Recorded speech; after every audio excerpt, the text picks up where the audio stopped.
Okay, are we on again?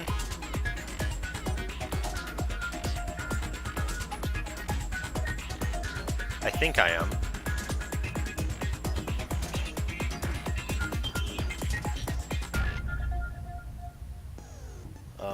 It's not showing up on my...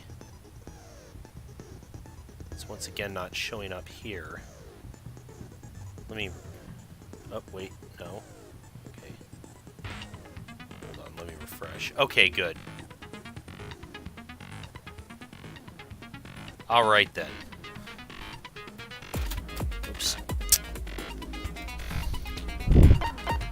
First, we'll go over the clues one more time. The victims were Hifumi Yamada and Kiyotaka Ishimaru. The cause of death for each was a blow to the head. It's thought they were both killed with a similar weapon. The tarp was found in the repository under Kiyotaka's lifeless body. It was apparently used to move Taka in order to avoid leaving bloodstains. The dolly was found when the body was rediscovered in the repository. The specific dolly has no handles, and blood was found on one of the wheels. It's assumed this is the same dolly that was in the equipment room, where Kiyotaka's body was discovered. When they were first found in the nurse's office, Hifumi's glasses were covered in blood. However, when they were next seen in the repository, they were completely clean. Hammers of all shapes and sizes were found in the repository. One was found wet and had apparently been washed. The door connecting the art room to the repository was designed to open only from the repository side. According to Aoi, it was locked during the search for the missing body, but when the body was rediscovered, it had somehow been locked. A puddle of blood was found in the equipment room where Kiyotaka's body was found. A tire track had been left behind in the blood. The cloth was in the trash can in the nurse's office. It's branded with a popular cartoon character and was found with blood on it. Someone used it to wipe some blood away. Ifumi's body disappeared when Celeste and Aoi left the nurse's room to use the bathroom. Apparently they weren't gone for more than a minute or two. The note Yasuhiro wrote to get everyone to meet in the dining hall. Meet in the dining hall is all said. The handwriting is remarkably neat and clear. Blue pins for Robo Justice, which are found in Yasuhiro's room. No one but Yasuhiro could have fit in the costume. In addition, anyone wearing it would not be able to see their feet nor bend at the waist more than 90 degrees. Yasuhiro received a note last night. It reads, I found a hole maybe we can escape. Monica, we can't find out, so let anyone else know. Meet in the rec room at 1 a.m. Taka's wristwatch broke with the hands pointing just past 6.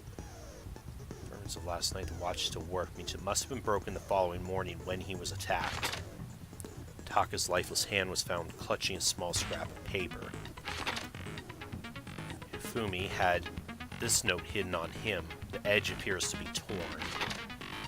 Each student has their own handbook, which acts as a card key. The owner's name is displayed each time the handbook is booted up. It's believed no handbooks were involved in carrying out the murders this time. Odd that it still appears as a piece of evidence, though. We did get increased focus gauge by 2. Okay.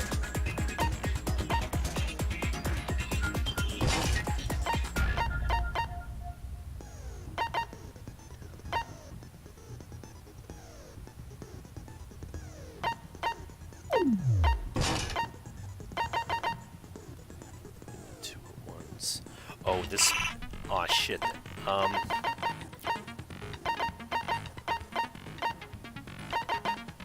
That might actually be more effective than increasing the time limit. Let's, reload 2 bullets at once. That will probably come in handy coming up in this one.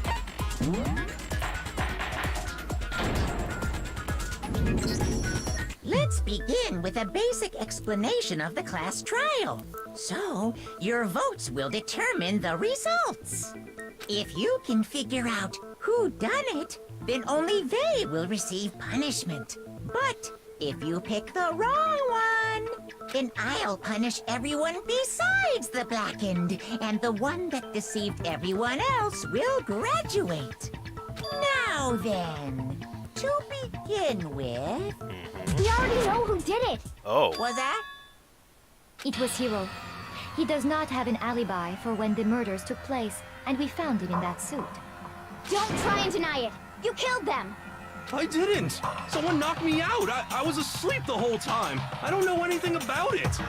Shut your murdering mouth, murderer! Hot meat kettle. Who are you calling a murderer? I am sorry to say, Hero, but we do have evidence. Blueprint for the suit. Parts we assume were used to build it. And all of it was found in your room. You have to admit, the evidence is quite compelling. It points to you as having created the suit and wearing it while committing crime after crime. How many times do I have to tell you? I don't know!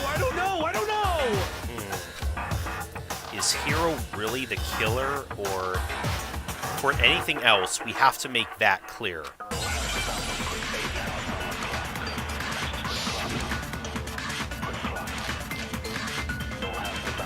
Hero's message and the blueprints. Everything we found in your room. The blueprints, the suit parts, they are all proof enough that you are the culprit. I don't know anything about that stuff! It's not true! It's a conspiracy! Hero, why? Why did you kill them? No! Just hold on a second! Compelling evidence that Hero's the killer. Is that really true? Everything we found in your room. The blueprints, the suit parts, they are all proof enough. No! Here we go. Again, the handwriting doesn't match. Are we sure Hero really made those blueprints? What do you mean? Well, take a look at this. It's the note that Hero wrote, asking everyone to meet up after Alter Ego disappeared. The handwriting's obviously different, wouldn't you say? When you compare it to the blueprints.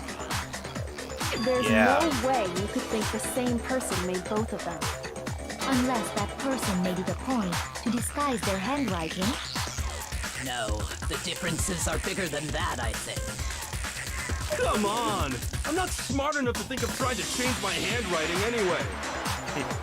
So Makoto, He's probably right about are you that. saying you don't think Hero's the culprit? And he's not the only one. I think Hero's innocent as well. Holy shit, Byakuya and I agree on something.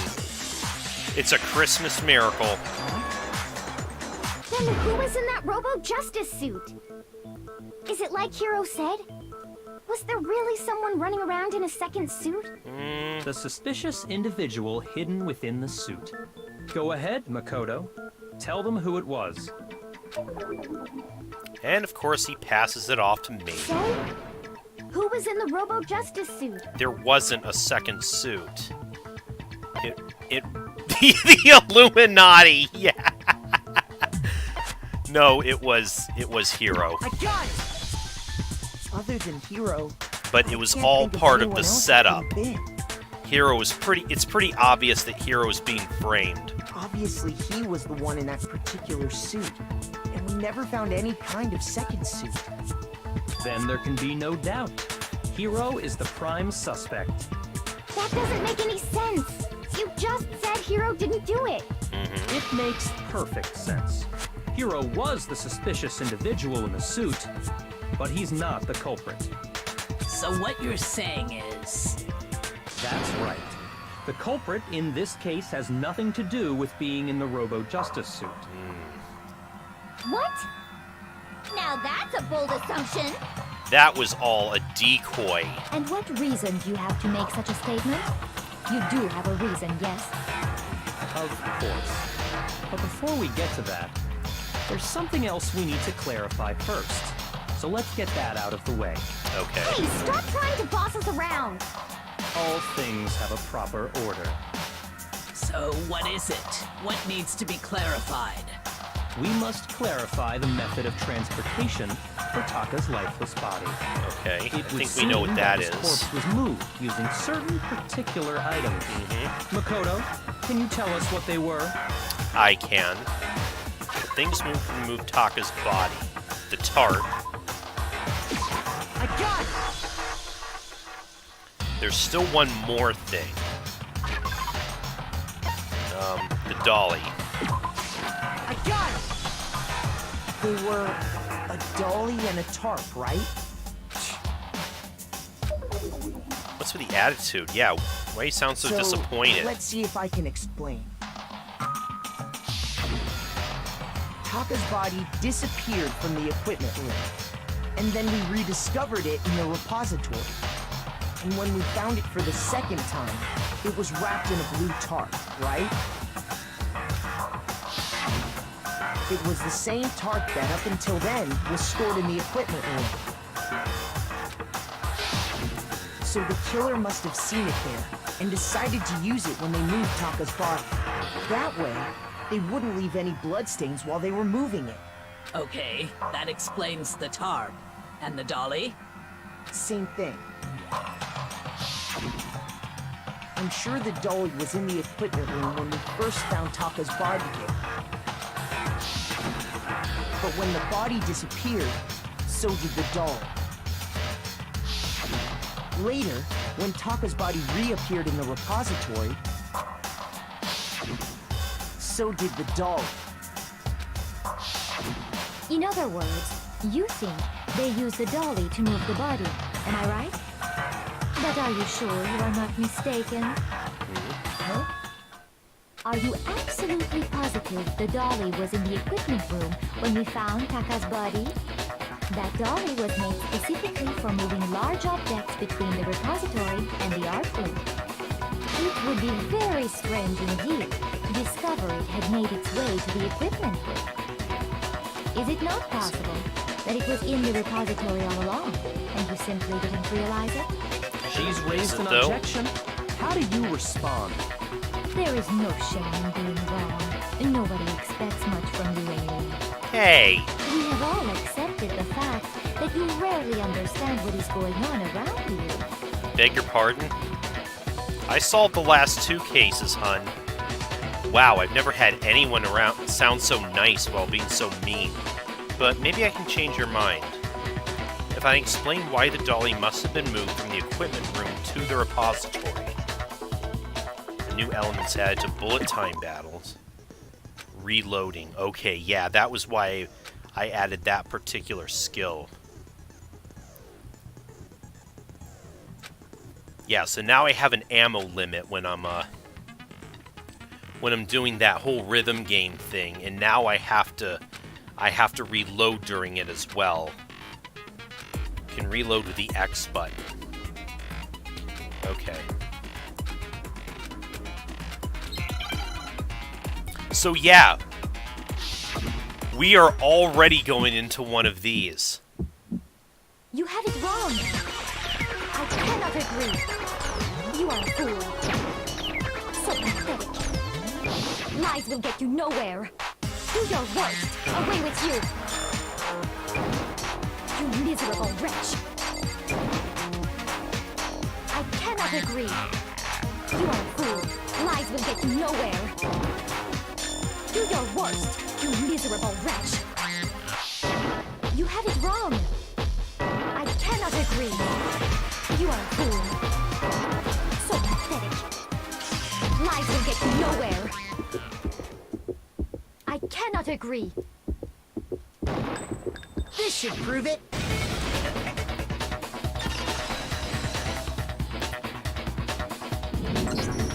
If you're asking for proof that the dolly moved, I have it right here. When I found the dolly in the repository, one of the wheels had a blood stain on it. There was a pool of blood in the equipment room with a tire mark in it that matched the dolly wheel's tread. The killer probably rolled the dolly through the blood on accident as they wheeled the body out of the room. And as the blood dried on the tire, they moved the body into the repository. So there's my proof that the dolly was used to move Taka's body. Jeez, does Celeste really hate me that much? Or does she seem really anyway, disappointed that was we're just something figuring we had this to get out? out of the way. Let's get back to the main subject. Yeah, the subject of how Robo Justice didn't do it. Because if it's not a killer robot, then what kind of robot is it? A super fighting robot? I'm not sure that really matters. I'd be happy to explain why the occupant of the suit couldn't possibly be the killer. Oh, go ahead, Byakuya, If you then. look back on how the body was transported, it will become immediately obvious. If I look at how the body was moved, it'll be clear why the person in the suit couldn't have done it. What's he mean by that? Oh, I know.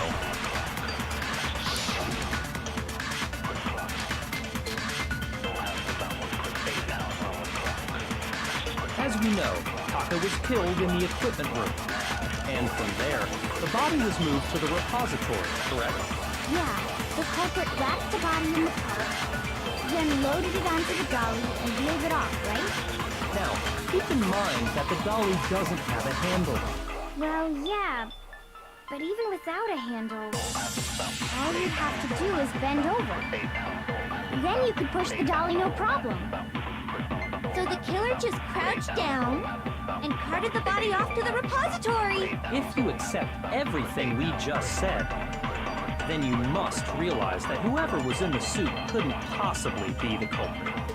He's right. Sorry, I don't think I realize anything. The dolly was used to move Taka's body. That much I'm sure of. But would the person inside the suit have been able to push the dolly? As we know, Taka was killed and from there. Yeah, the cop then loaded it on. No, keep in mind. Well, yeah, but even all you'd have to do is bend over. The suit doesn't bend. Hina herself You're said this. absolutely right that you could push a dolly without a handle if you stoop down low. But if you were wearing that suit, do you think you could actually get into a position like that? What do you mean? Think back to what you said when we were all checking out the suit together. Remember? Can't see my feet. I'm surprised you can get anywhere. Well, it wasn't me. And not to mention, you can't bend at the waist. Yep. When you're in that suit, not only can you not see your feet, but you can't even bend at the waist. Am I right about that? Now that you mention it, yeah. It seems like it'd be awfully hard to push that dolly if you couldn't bend over. Well, what's to stop you from simply pushing the dolly with your feet? When you can't even see your feet? You really think someone could kick the dolly all that way? Sounds like a bit of a hassle. Totally impossible. Not that I can say for sure myself. On top of that, if you were wearing such a rigid, cumbersome suit, it's very unlikely you would have the dexterity to go about wrapping the body in a cart. Yeah, that suit is so immobile, I'd be surprised if you could even Well, I mean, do half isn't the it just stuff a the matter killer of was taking able off the to suit do. when you're ready to move the body? No, because you can't take the suit off by yourself. I got it! I don't think taking off the suit was an option. If you remember, I don't know what's up with this thing, but I can't actually get it off. Little help? Coolio's there. Immobile suit Gundam. Thank you. Yes. I didn't make this stupid frickin' thing. There's a clasp on the back keeping you from getting it off. I don't think you can get it off on your own. That's true. It seems impossible to put the suit on or take it off without help. Then, you really can't take it off by yourself? Hero wasn't just making it up? Of course I wasn't making it up. Yeah, Hero was could've trapped gotten in it the off by suit himself. because of the... I don't think he would have let us see him wearing it. Right. It was all part of the... Showing up Plan in the to suit frame is him. basically an invitation for everyone to suspect him. Yeah, that's right. So, it's really, really true that Robo Justice couldn't have moved the dolly? To be clear, whoever did move the body, it couldn't have been Hero in the robot suit, correct? No, wait. Just a second, if you please. Hmm. Have you forgotten about the picture that I took? Celeste You is all back got a trying to good look at it, railroad Did this. you not? The image of Hifumi being dragged away by Robo Justice? If whoever was in that suit is not the culprit, how do you explain that? Besides, do you remember what the now deceased Hifumi said? How'd you get hurt? That guy hit me. What guy? Robo Justice. That's what I decided to call him just now. Yeah, but it was also what was written on the blueprints that was made beforehand, so long as those facts exist, the proper conclusion is beyond question. Is it now? The individual inside the suit and the culprit are one and the same. It was Hiro, without a doubt. Yeah. Yeah, that's gotta be right. Hold on a second! It's still far too early to reach that conclusion. Besides, there's no hurry to decide who did it. Before we rush to a verdict, shouldn't we explore every single possibility? I agree. Kyoko, again, she's got a good head on her shoulders. Instead of seizing on one viewpoint, the truth is uncovered by analyzing things from every angle. Perhaps, but where do we go from here?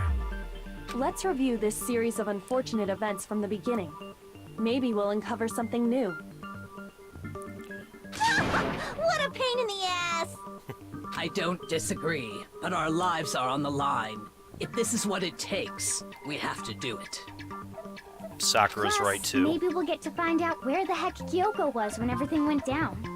All right then, let's take another look back at what happened. Okay. I suppose we could start with this morning. 4 of us gathered together in the dining hall.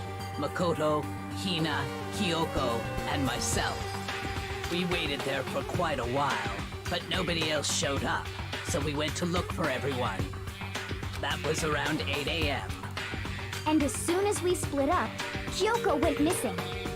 Soon after that, Hina found Celeste in the rec room and quickly came to get Makoto and me. It seems I was unconscious for about an hour after I was attacked by my mystery assailant.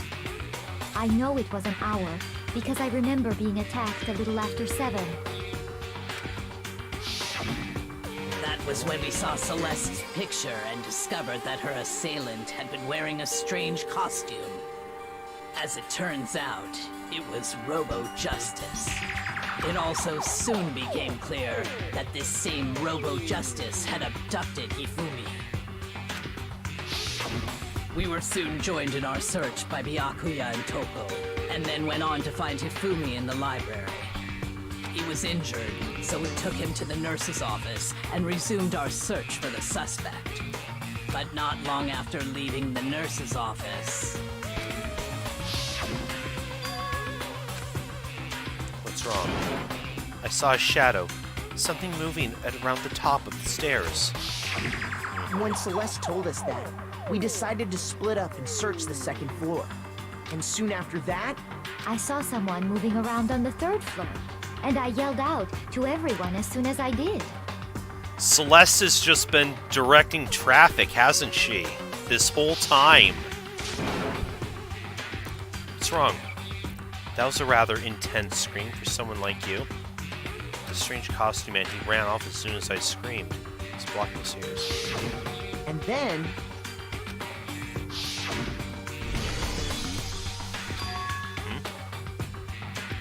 What's that? Came from downstairs. It's when he threw me in the nurse's office.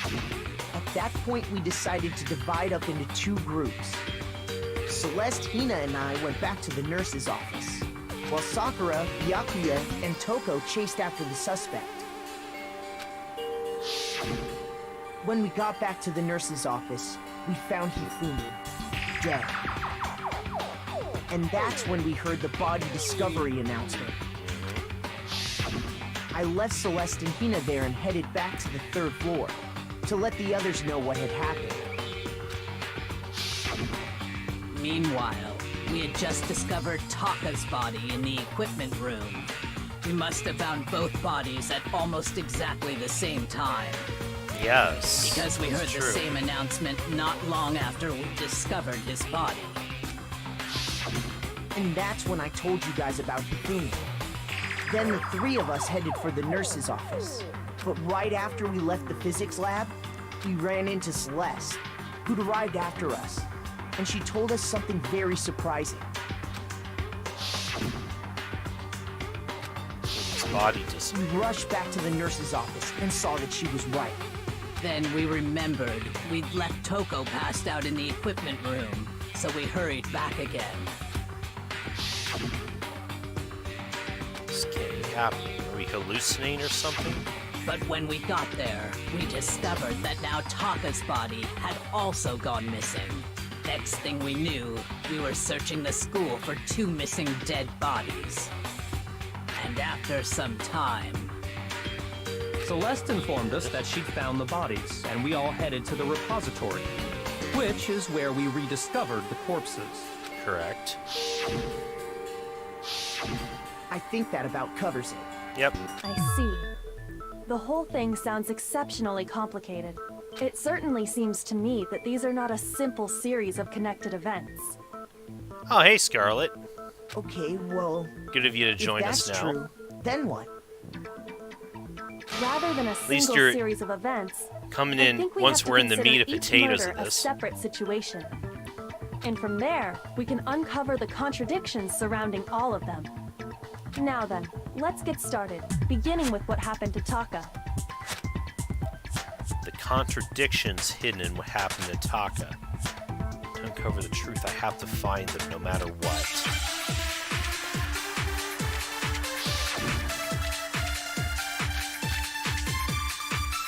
Open wristwatch, file 3, hero's message. So, regarding Taka's death, I wonder if he died before Hifumi, or perhaps it was after? We already know what order they were killed in. Taka came last. Oh yeah, this sequence, because Because of the numbering of the Justice Hammers. they didn't It's even true tell that us, Hifumi was killed we with didn't even Justice get the Hammer 3, while tutorial Taka's death came from a swing of Justice Hammer 4. of what we're supposed to... Oh yeah, that's right. It was the last one. We have to do that, that flashback again. The Order of the Justice Hammers were used to commit the murder. Something about that's bothering me. Regarding, I wonder if he, or perhaps it was after. We already know what order they were killed in. Taka came last. What makes you say that? Because of the numbering of the Justice Hammers. It's true that Hifumi was killed with Justice Hammer 3, while Taka's death came from a swing of Justice Hammer 4. See? So it's obvious Taka came after.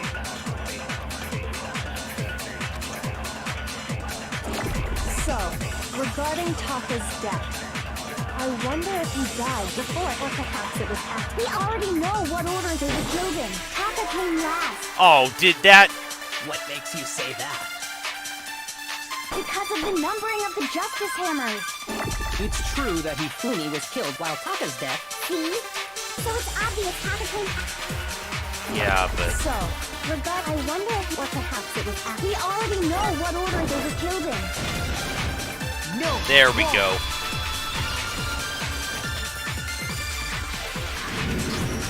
Again, Hold on. those hammers There's were no a reason to decoy. assume that the hammers were used in the same order as their numbers. If anything, that's just another way the killer tried to disguise their actions.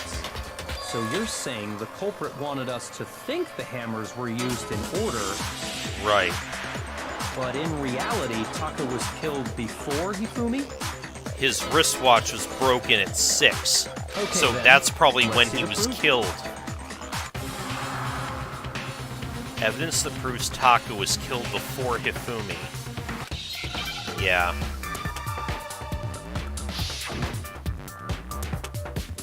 Oh yeah, Coolio's been here for a good part of the stream, actually. Noble was here for a little bit, but I don't think he is anymore. Ah, shit. Okay.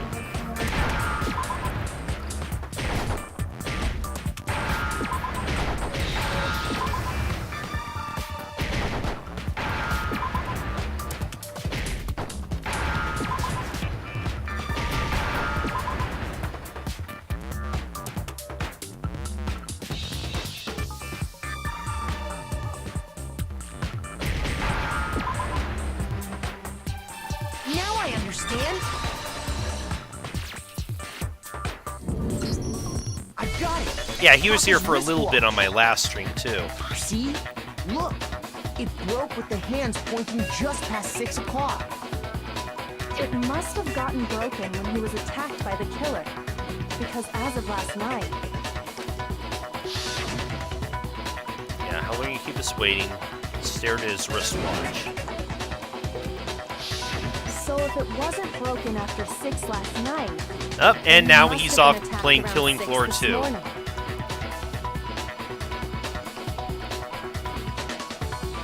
And that would be his official time of death.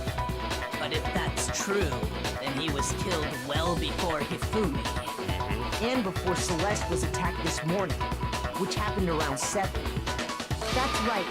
Taka was killed before any of the other incidents took place. That simple fact slipped past all of us.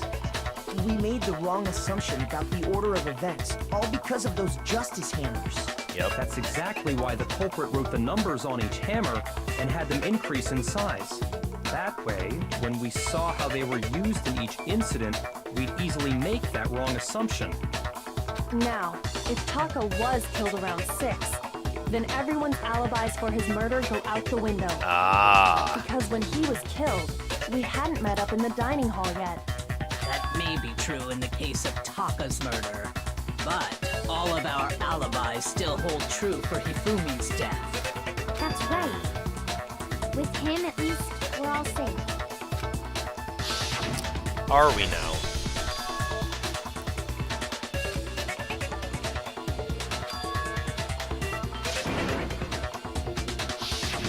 When we heard Hifumi screaming, we were all together. Except for Hiro and Kyoko. Okay. Then we all ran down to the nurse's office, and that's where we found his body.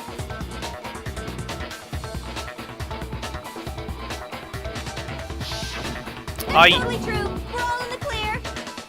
Yeah, Scarlet, I think, saw some of the anime adaptation of this.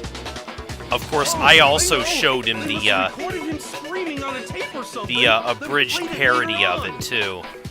If that's true, where's the tape? I don't know. Don't just go making stuff up. Anyway, we all have rock-solid alibis for when we heard Hifumi scream. Since all of us were there together, clearly none of us could have killed him. And it does not stop there. There was also the moment when we discovered his body had disappeared. When his body vanished from the nurse's office, Hina and I were in the bathroom together, while everyone else was in the equipment room, correct?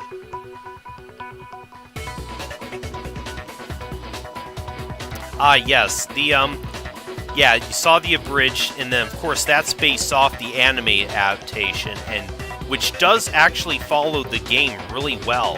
And then there's the disappearance of Taka's Well, body from except the for equipment that part. At that time, we were all gathered together in the nurse's office because of Hifumi going missing. Well, don't forget, I was passed out in the equipment room the whole time. Wait, then what if Genocide Jill did it? She could have dragged Taka's body out of there right then. Even if she could pull that off, there's no way she could have done the same with Hifumi's body. Because, as we just established, she was passed out in the equipment room when his body disappeared. Besides, I didn't do either of them anyway. You didn't do them? In Ew. other words, it is impossible that any of us could have killed Hifumi or moved either of their bodies. On the other hand, Hiro and Kyoko had disappeared, so they most certainly could have done those things. So what now, Kyoko? For now, we can't get fixated on who did it, or we'll just keep going around in circles. So instead of who, I propose we start talking about how. In particular, Okay. I think we need to figure out how Hifumi's body got moved. Yes, let's get into That's true. this juicy We bit. searched everywhere, but we couldn't figure out how to explain his body disappearing. And according to what Celeste said, We couldn't be gone for more than a minute. Yeah. his body apparently disappeared in the 1 minute her and Hina took their eyes off of it. But to carry carry that much weight from the first floor up to the third in that short amount of time? Oh man, yeah. There's no way. It'd be impossible. Yeah, I think Well, Coolio What has if I it. told you there was a way to make the impossible possible? I had jumped on this conclusion. It's okay, Scarlet. I had jumped on this conclusion when I had What?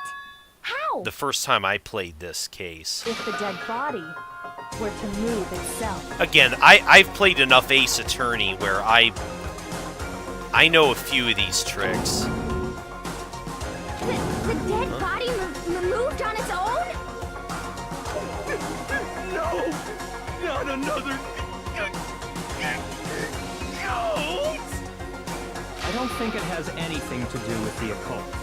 I think what she's No. implying is we thought Ifumi was dead, but perhaps in reality he was still alive. Bingo. He was alive? Yep. Are you saying Hifumi wasn't carried out of the nurse's office, but simply walked out on his own? But I mean, we found his body. He was dead. How did you know? He was simply playing dead. Right. That it isn't possible. The idea Hifumi was still alive. Is it possible? Oh, it very much is.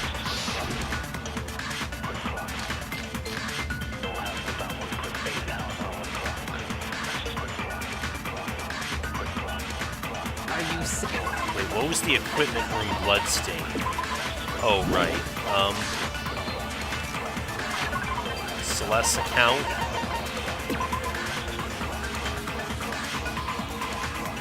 Disappeared when they left to use the bathroom. They weren't gone for more than a minute or two. And the broken wristwatch. Just pass. Okay. There's a chance he was actually still alive? No, it is impossible. Hifumi was dead, without a doubt. And you know that how? Surely you heard the body discovery announcement along with the rest of us. Hifumi's dead body had been found. And that is why the announcement was made. Are we really so sure about that? Maybe the announcement was intended to Ah.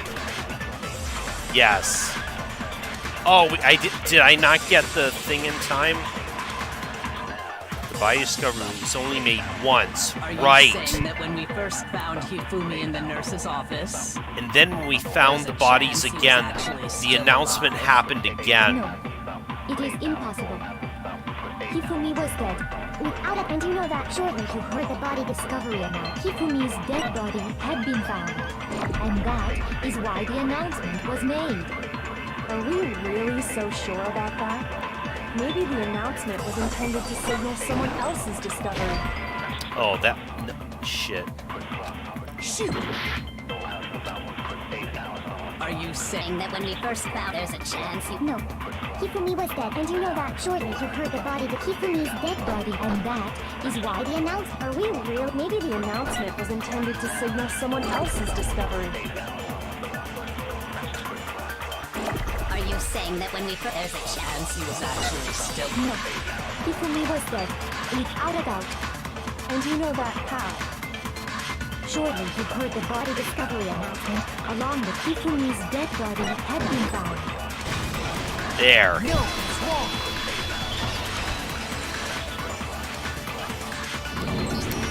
Was the body discovery announcement that was made really intended for Hifumi? Who's my favorite character, Scarlet?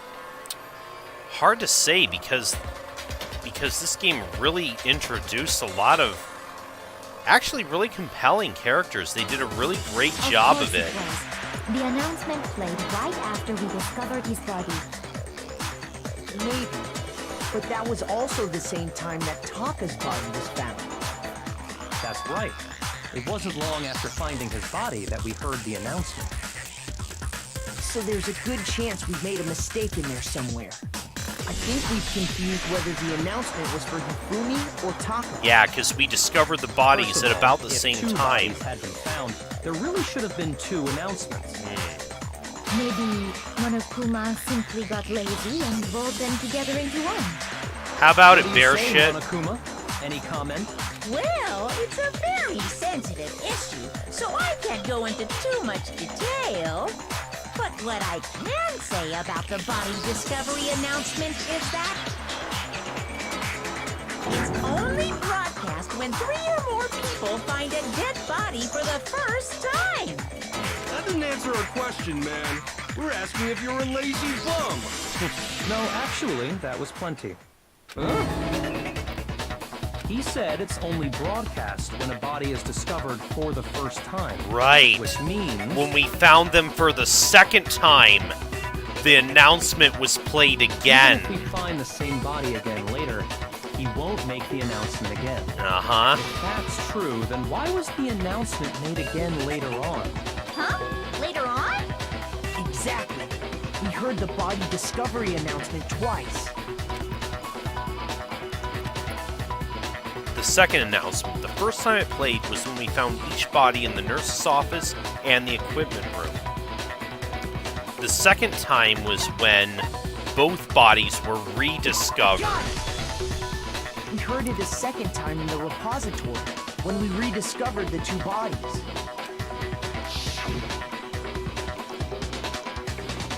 Bodies been discovered, certain time, class trial, blah blah blah. It didn't seem weird at the time, but it contradicts what Monokuma just told us, doesn't it? Yep. Exactly. If we were actually rediscovering both bodies, the announcement shouldn't have played. Hifumi wasn't dead when we found him the first time. And in reality, when the 2 dead bodies were rediscovered, one of them was actually being discovered for the first time. So, when we found Hifumi the first time in the nurse's office, he wasn't actually dead yet. Meaning, he wasn't actually found dead until we came upon him in the repository. And that's just part of it. There's one other thing that leads me to believe he was still alive in the nurse's office. Oh, I know! You do? We're gonna find Dad! Bada bing, bada boom! That is the worst Good. logic I have ever heard. Yes, But honestly, indeed. I do not think there's anything that can prove he was still alive. Okay then, let's take another look at the events surrounding the discovery of his body. Then it should become clear whether he was really alive or not. This whole thing is pointless. Is it?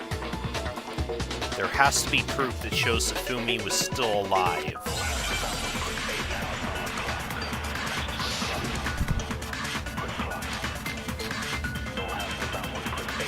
Oh, I can already see it there. Well, here's one thing we do know. The first time we found Hifumi's body was in the nurse's office. And then, while me and Celeste were in the bathroom, his body disappeared. And the next time we saw his body, it was in the repository.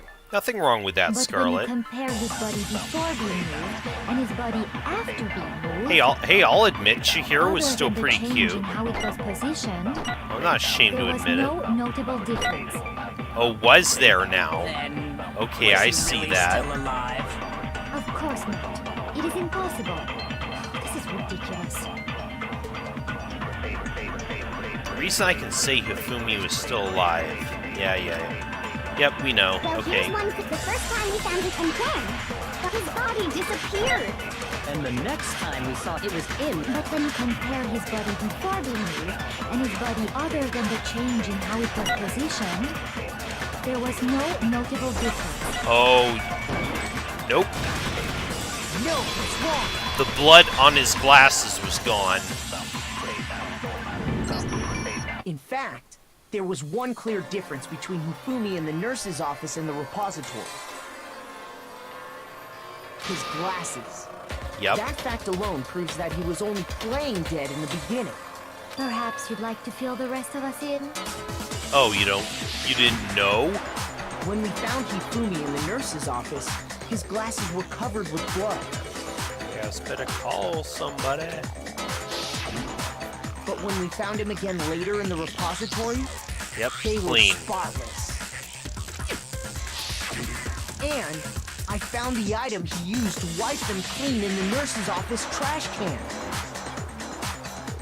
Yep. the cleaning cloth. I got it! It was a glasses cleaning cloth featuring a certain cartoon mascot. The one Hifumi's always talking One about. look at the bloodstain on the cloth should make things clear. This piece of cloth was used to wipe Hifumi's glasses clean. And the mascot on the cloth was the same one that's on the digital camera, right? And whose digital camera was it? Hifumi's, of course. Yep. The character was Princess Piggles from Human Angel Pretty Pudgy Princess, I think. I highly doubt anyone but Hifumi would have brought something like this to school. I see your point. And the only people here who wear glasses are...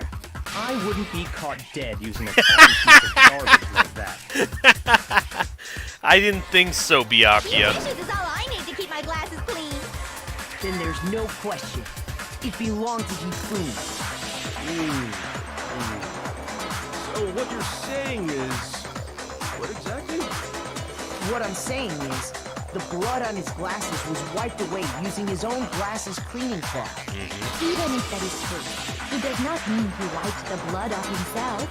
But who would benefit from a clean pair of glasses other than the glasses owner? Right. That's a good point. Well, it must have been him, right? So let's assume that Hifumi was still alive in the nurse's office. He pretends to be dead. Then when he's alone, he wipes his glasses clean so he can see. Then he stands up and walks out on his own 2 feet. Yep. And with that, the impossible task of moving his copious corpse becomes possible, wouldn't you say? Indeed. But then, if he was just pretending to be dead, what was with all that blood? Was it paint or something? No, because we found blood packs right there in the nurse's office. The fridge in the nurse's office contains packs of Yep. blood for emergencies. He probably used one of those. Yep. He figured if he was gonna play dead, he should go all out, so he just dumped it everywhere! But he got crazy with it and had to wipe his glasses off when he was done! God, what an idiot! And if Hifumi was still alive at that point, the disappearance of Taka's body is easily explained. It should be perfectly obvious who must have moved Taka's corpse. The one who moved Taka's body was Hifumi. I got it! It could only have been Hifumi. While we were all gathered in the nurse's office, he went to the equipment room and took Taka's body.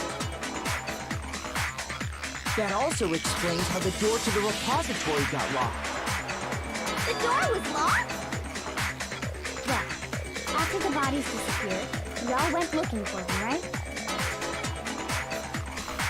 So me and Sakura headed for the repository. But when we got there, the door was locked. I don't The mind the repository game being door can spoiled only for be locked myself from the because inside. I've played through the whole thing already, so I know all the major twists. Which means For the when benefit Hina and of Sakura anyone got in to the repository, comments, someone was already inside. And it hopefully it could only doesn't have been too Hifumi, spoil. who just finished stashing Taka's body there. He convinced us all he was dead, and when he saw his chance, he dragged Taka's body to the repository. So, Hifumi wasn't just another victim in this case. He was one of the assailants.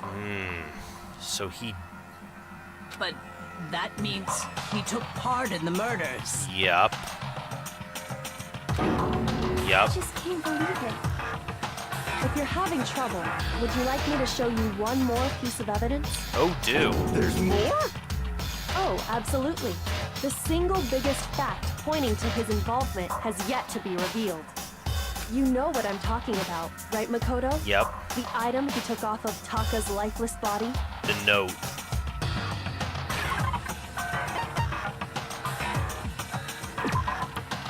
Fumi had a note hidden on him with an edge. One edge of it was torn. I got it! You're talking about the note Hifumi had hidden away, aren't you? Hidden note? That's right. We found it stuffed in his pants. What? In his... Oh, don't accuse me of anything.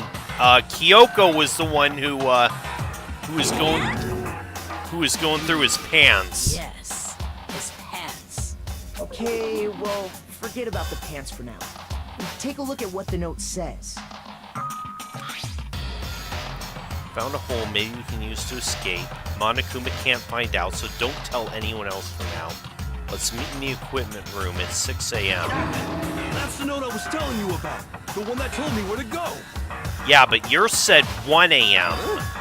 Wait, this one's a little different. Yeah. In my note it said, Monokuma can't find out, so don't tell anyone else for now. Let's meet in the rec room at 1 a.m. I see. Then this note isn't the same one Hiro got. It's not the same? In other words, the killer got in touch with another person besides Hiro. And that person could only have been... Taka. Hifumi's pants. Or I can say me, but why would I say that? I got it! That's right! Taka! The killer used this note to draw out Taka and murder him. Hello? Over here! Objection! Objection! What I now? don't really understand what's going on, but Hifumi had that letter, right? So whoever wrote it wasn't drawing out TikTok, they were drawing out Happy! Just to be clear, TikTok is Taka and Huffy is Hifumi, right? Oh, yes! Why must you ruin it every time? Man, Genocide Jack is scary, but still, I can't let her get to me.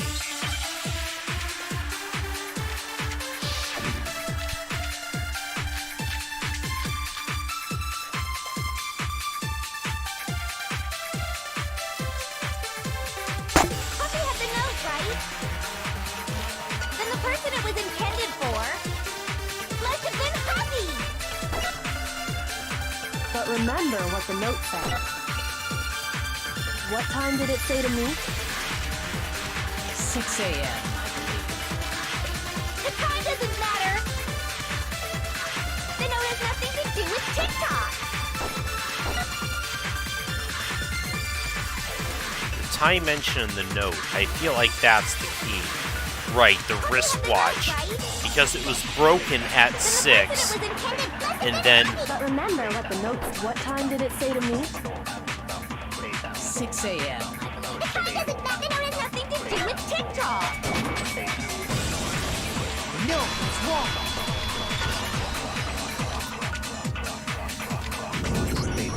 No, there absolutely is a connection. What the hell are you talking about? The note said to meet at 6 a.m., which is the same time Taka was murdered. You've already proven that using his wristwatch. But there's more. Look where the note says to meet. The equipment room, right? Which is where Taka was killed. I see. So, Taka was murdered at both the time and place written in the note. I think that should be plenty to show that this note was definitely meant for Taka. Well, when you put it like that... No further objections! Then someone used that note to trick Taka. Just the same as me. Bingo. The culprit really is a cold-blooded monster. Telling people they found a way out. But if they gave the note to Taka, what was Hifumi doing with it? He must Down have his taken... pants, no less! Most likely, Hifumi stole it off Taka's corpse after he died. He stole it? Where's your proof? Go ahead, show us. Ah, yes. Taka does have that. He has that ripped bit. Taka's hand was found clutching a small scrap of paper. I got it! When I searched Taka's body, I saw that his lifeless hand was gripping a small scrap of paper. If I'm right about this, the sheet of paper this piece came from is... I knew it! It fits perfectly with the note we found hidden on Hifumi.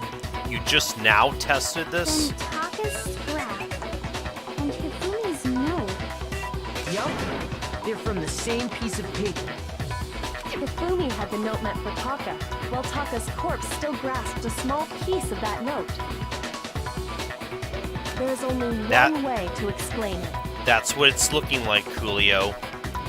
Hifumi killed Taka, but then something happened and that somebody killed Hifumi afterward. Taka died clutching the note. Hifumi tried to free the note from his death grip, leaving behind only one small scrap. Did I get all that right? That means Hifumi knew the note was important. Right. Exactly. So he wanted Which to take proves it that off he was him. an accomplice in the murder. Whoa. Yeah. After seeing all this, Hifumi was super involved in this whole thing for sure. In fact, he was behind the whole thing. In fact, he's still alive. Sorry, no. You're getting a little off rails, Hero. When we found him in the repository, Hifumi was truly and completely dead.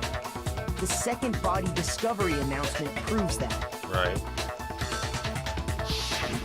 So then, who killed Hifumi? Whoever Who did indeed? it is the mastermind, the true killer. He was killed in the repository. So he must have been killed not long after transporting Taka's body. So, he must have been killed after Taka's body vanished, but before we found both bodies in the repository. During that time, we'd all split up and were searching for Taka's missing body. Yes. In other words, during that time, none of us have alibis. Wait, but me and Sakura were together. Stop trying to steal the spotlight, you stupid walrus. Walrus? Who are you calling a walrus? Anyway, when they were killed bothers me too. But there's something that's been bothering me even more. And what might that be? What's A that? weapon they used to kill Hifumi. Oh. The weapon? Yeah, because I mean, according to the Monokuma file, the way Taka and Hifumi were killed was almost the same, with them having similar fractures and all. Well, that's not But Justice surprising. Hammer 3 and 4 were still laying around in the nurse's office and equipment room, right? But there were still a bunch of mallets in the So repository. if Hifumi was killed in the repository, the culprit would have had to grab one of the hammers, kill Hifumi, then put the hammer back where they found it. But wouldn't that be seriously risky for him? Not at I'm all. surprised. It seems there's some semblance of a brain knocking around that skull of yours after all. Hell yeah, it's packed in there good and tight.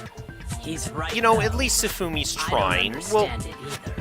We'll give him credit for The now. Monokuma file makes it clear that they were killed using similar instruments. But if the hammers were already laying around those other rooms, So the question is, how could the culprit have gotten their hands on either of the hammers? Personally, I haven't a clue. Really? So You which hammer don't? was used to attack Celeste? Number 1 or number 2? Those were accounted for in other rooms too. And I don't think either one is big enough to kill someone. Then, Is it not possible they used a different weapon? I don't think it is possible. They were both killed with the same kind of thing, right? so then, what was used to kill Hifumi? The whole picture surrounding this case won't become clear until we figure it out. Alright. Let's go.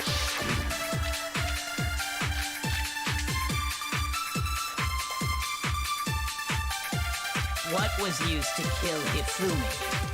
Was it Justice Hammer 3? Maybe Justice Hammer 4? Well, whatever it was, there's one thing we have to figure out. How was the culprit able to move around so freely with the weapon? How did nobody witness them carrying it? Sounds like a Justice Hammer 5 is about to make an appearance! Check out murdergear.com/hammertime for more info! Well, one thing seems pretty clear. The murder weapon had to be one of the Justice Hammers. And, that's about it. If the weapon used to kill Hifumi really was similar to the weapon used to kill Taka, What was used to kill Hifumi? Was it Justice, maybe Justice. Well, there's one. How was the culprit? How did nobody... Sounds like a Justice Hammer. Check out murdergear.com. The murder weapon had to be one of the Justice Hammers. oh wait, no, that's not. That's about it. Oops. What was used to Kill wasn't maybe just as well. There's one. How was the culprit? How did nobody? Sounds like a justice. Check out murder gear. Well, one thing seems the murder weapon has to be one of the Justice Hammers. No, that's wrong.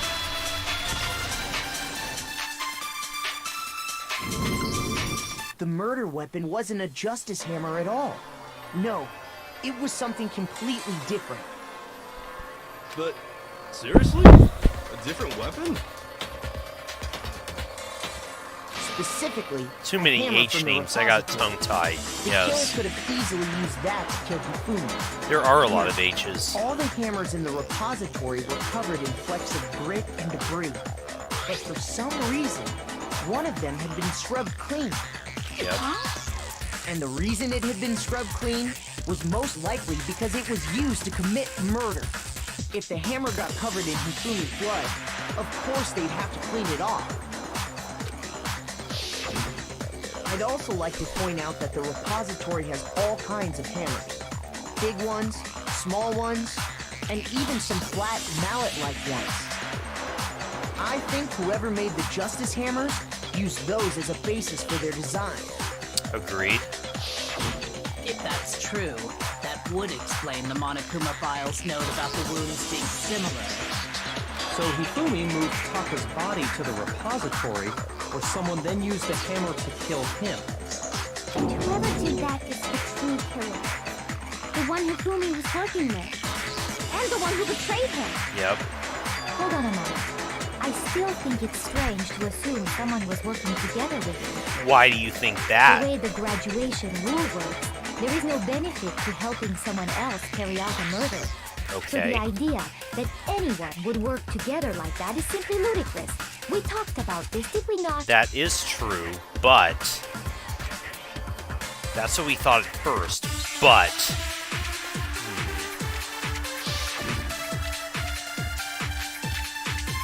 What if two people killed a different person? Based on the rules that have been laid out for us, even if more than one person is complicit in the murder, only the one who actually carried out the act can graduate and survive. Assuming the rule holds true, it is simply impossible that two people work together on this. That is how the rule was explained to us. But that only really applies if there's one murder, right? Right? In this case, however, there were two murders. Aw, damn. Based on the rules that have Even if more than one, only the one who actually carried. Assuming the rule holds true. That is. But that only really. In this case, however, there were two murders. Really, game? Are you gonna do this Based to on me? the rule, even if more than one, only the one who actually. Assuming the rule holds true. That is how the rule was. But that only really applies if there's one murder, right? In this case, however, there were two murders.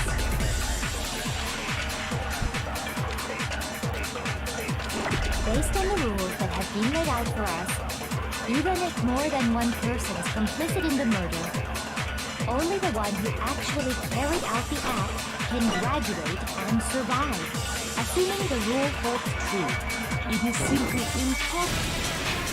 No, that's wrong.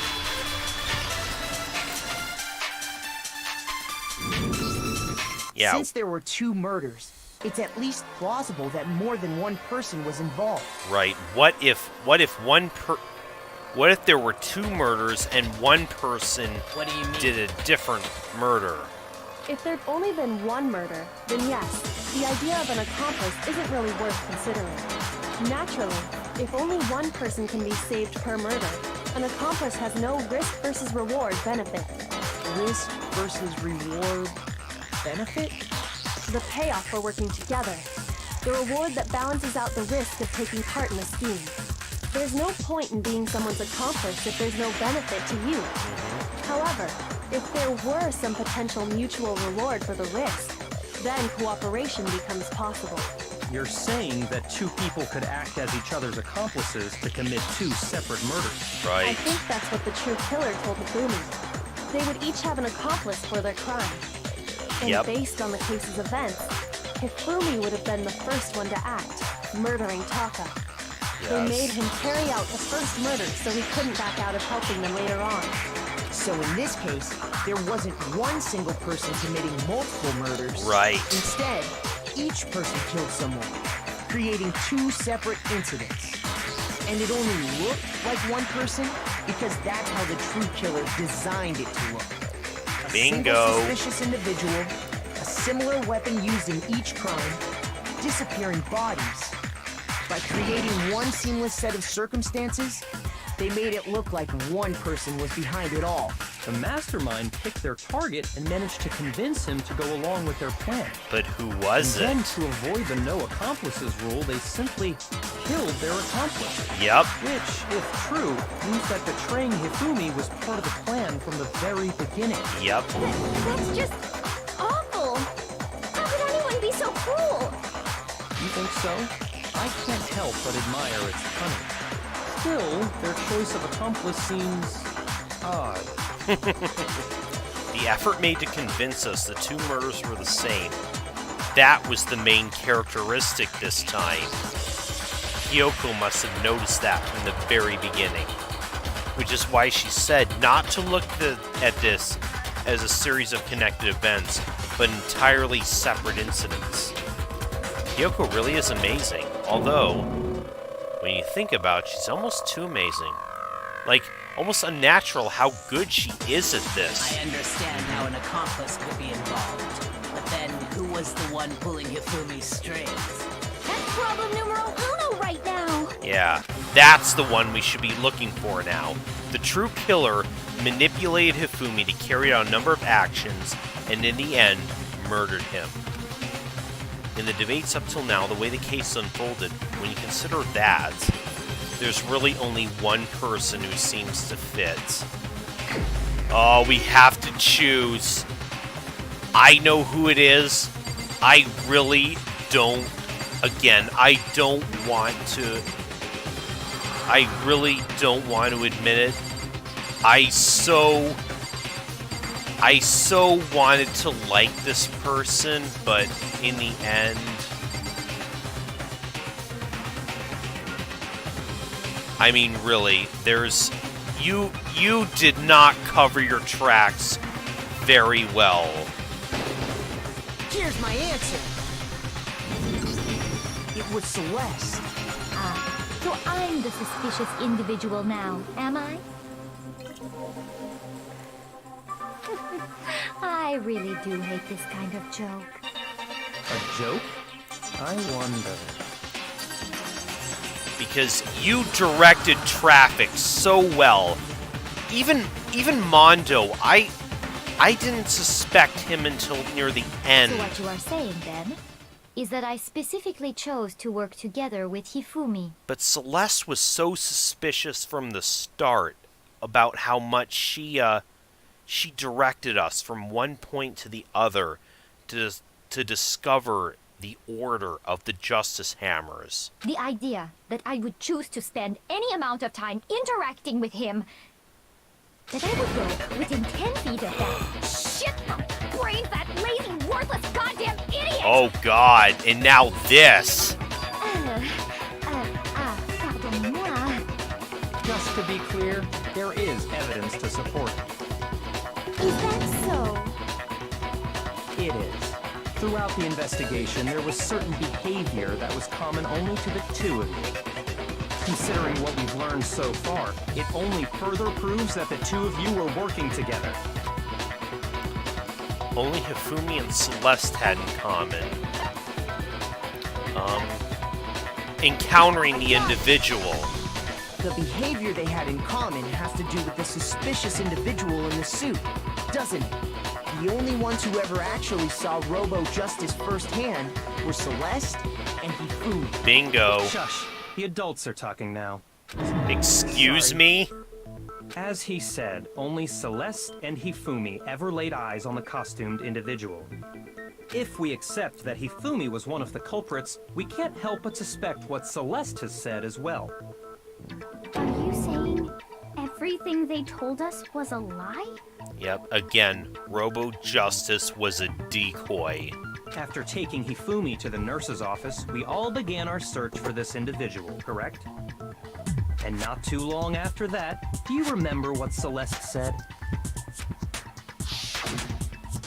I saw a shadow, something moving at the top of the stairs. We headed to the second floor specifically because of what she claimed to have seen. Yep, and she did this several Next, times to draw us throughout all this to the whole physics lab up on the that third whole floor. thing. She let out a blood-curdling scream. And when we'd all come to see what was wrong, what was it she said? What's wrong? That was a rather intense scream for someone like you. Strange costume man. He ran off as soon as I screamed. He headed further down the hallway and disappeared. Once she'd done her job of getting us all up to the physics lab, Ah, yes, Celeste's O-Face. it was time for her partner to You get noticed to that, work. Scarlet?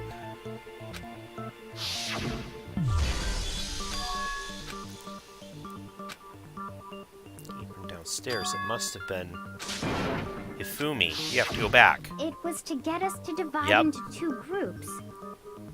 So that we would discover both bodies at the same time? Yep, that was the whole In plan. fact, Celeste was precisely the one who proposed that we split up.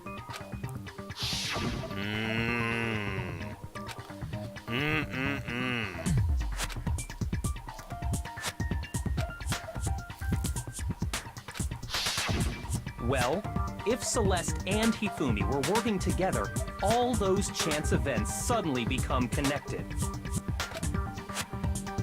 And on top of that, that piercing cry of yours early on.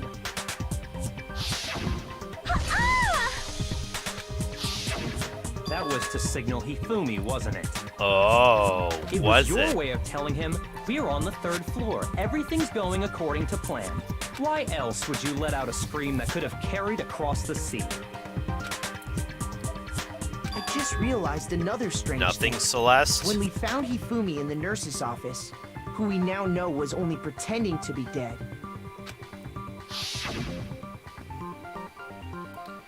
I certainly was not expecting this. I did not imagine that Hifumi would be murdered. Celeste, you were the first one to say he'd been murdered. You wanted to make sure we wouldn't have any doubt in our minds. Was that it? I don't Celeste? believe it. Everything. The Celeste? whole thing. Hina, you were with Celeste when Hifumi's body disappeared, right? Yeah. I was feeling kind of sick, so Celeste took me to the bathroom. Wait.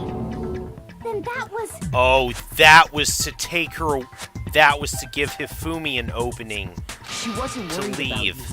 She just saw a chance to help Hifumi sneak out of the nurse's office. Each piece isn't much by itself, but start putting them together and the picture gets very ugly indeed. Wouldn't you agree, Celeste? I have no idea what you mean. Don't bother trying to deny it. You made one fatal mistake. Oh, did she? Did I? I didn't even catch it myself when you first said it, but looking back, I can say that that one little slip-up was your undoing. What are you talking about? I'm talking about what you said after Hifumi's body disappeared and we returned to the nurse's office. What was that? They must really be enjoying this. Everyone enjoying the sight of us standing around, frightened and confused. We're all gonna die here. We're gonna die just like those guys did.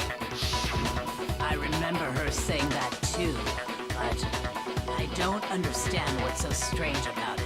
I didn't at first And myself, pay attention. but... Sakura, Toko, and I were first to discover Taka's body in the equipment room. Right? Then Makoto showed up and told us Hifumi had been killed. So Sakura and I left with Makoto. Once we were in the hall, we ran into Celeste, and the four of us headed to the nurse's office. Now, the entire time we were together, none of us said anything about Taka being dead. Think about it. Celeste's comment doesn't make sense. It was completely out of place. Now, at the time, I would have thought she was just referring to everyone else that had died as well. Yeah, Yeah, I see what you're But- talking about. Although I don't really get what it means. You hear that, Celeste? Everyone's having some trouble understanding. Could you repeat what you said? If you're really not the culprit, you shouldn't have any problem repeating it, right? Yakuya said Celeste's comment doesn't make sense. But what's he alluding to?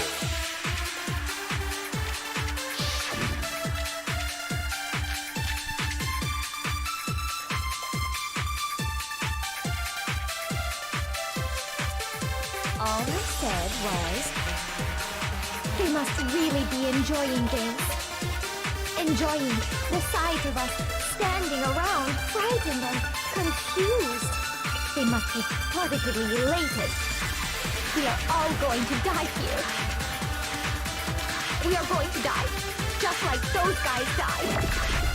And that is all I said. And that's all it takes to finish this. It's obvious, isn't it? What was so strange about Celeste's comment? Oh, I did it again. Damn it. Yeah. Again. All I said was, they must really enjoying the sight of us. They must be. We are all going to die here. We are going to die, just like those guys died. And that is all. And that's all it takes. What was so strange about Celeste's comment? Oh, again, she... All I said, they must really enjoying the sight of us. They must be. We are going to die. And that is all I said. And that's all it takes to finish this. It's obvious, isn't it? What was so strange about Celeste's comment? What? No? Shoot. All I said was, they must really enjoying the sight of us. They must be. We are all Okay, we are going to die. And that is. And that's all it takes. What was so strange about Celeste's comment? Again, this All I said this was, part... they must really enjoying the sight of us. They must be. We are all going to die here. We are going to die, just like those guys died. There. No. Sometimes it's just in the wrong order. That's right. There's no reason Celeste should have said, just like those guys died. Because assuming with this, she didn't know that Taka was dead yet. When she said that, none of us had told her Taka was dead. Exactly. And we didn't run into her until after we were all out in the hall. So there was never any chance for her to have seen his body in the equipment room for herself. So how did you know, Celeste? How did you know more than one person had been killed? And how did you know they were both guys? Because Kyoko had also disappeared, right? So she could have been dead too.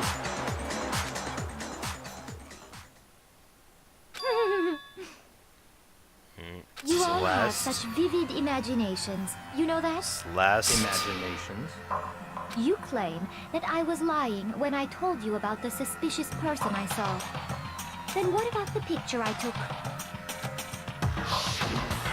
How do you explain this picture of the costumed villain dragging Hifumi away? If you and Hifumi were working together, you could easily have rigged that photo. It has to be some kind of setup, right? So let's put the suit on. And then she used the camera's timer to set up the picture. Have you so quickly forgotten? You are the only one who could have possibly fit into that suit. Plus, I happen to know that this particular camera does not have a timer. In other words, it is an unassailable fact that this is a picture of Hifumi being dragged away. If everything I told you was a lie, how can this picture exist? Simple. Are we sure that's really a picture of the suspect dragging Hifumi away? What could you possibly mean by that? Surely there are other explanations than the one you've offered up. No, there is no other explanation. Is there other explanations? If it wasn't a picture of the suspect dragging Hifumi away, the only other possibility is Hifumi's dragging the suspect away.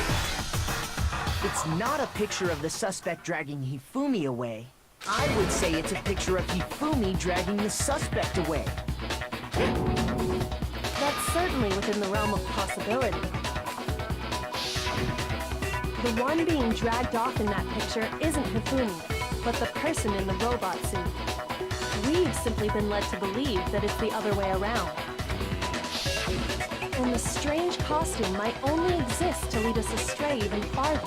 If you saw someone wearing something like that in this situation, of course you'd notice and be suspicious. Right. Again, That's what happened!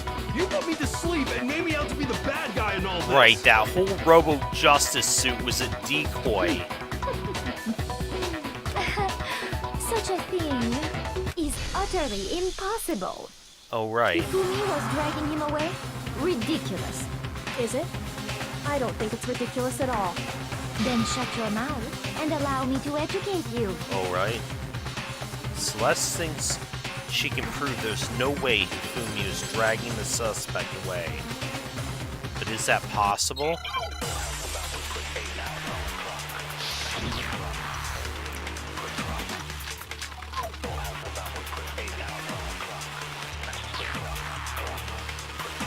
You dressed me up in that suit after I passed out! Then you just draped me across Hifumi and had him carry my weight! You tried to make me look like the bad guy! Like I said, ridiculous. As you can see in the picture, the suspect is standing perfectly upright. If the person inside the suit was unconscious, there's no way they could stand up straight like that. Oh, but we've already Telling idiot is the culprit after all. we've already established you can't bend over in that suit. That's not right. There's definitely a contradiction. Yes. Dressed me up in that suit after I passed out!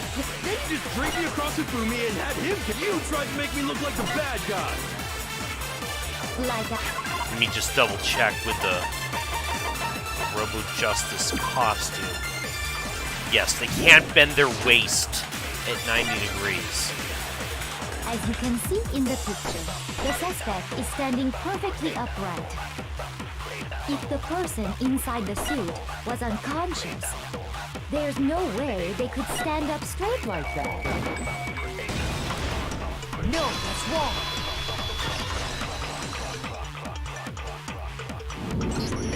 No. Even if the person inside the suit were unconscious, they could still stand up like that. Because That's that why you Robo-Justice designed it suit that had way. A certain characteristic. Yep. You can't bend at the waist. Seems like a pretty obvious oversight. That's right! They totally made a mistake when they made it, so it couldn't bend at the waist. I'm not so sure that was a mistake. I think the suit was designed from the beginning to be used the way it was. And that's the reason. Oh, now she's looking, Celeste and Hifumi now took the she's suit they starting specially to, designed and stuck sweat it Hero a into it. little. That's how they were able to fake that whole thing. The point of it all was to make us believe whoever was in the suit was to blame. Well then. Now I she's in suppose the hot this is seat. checkmate. Checkmate? Uh-oh. Uh-oh. Uh-oh.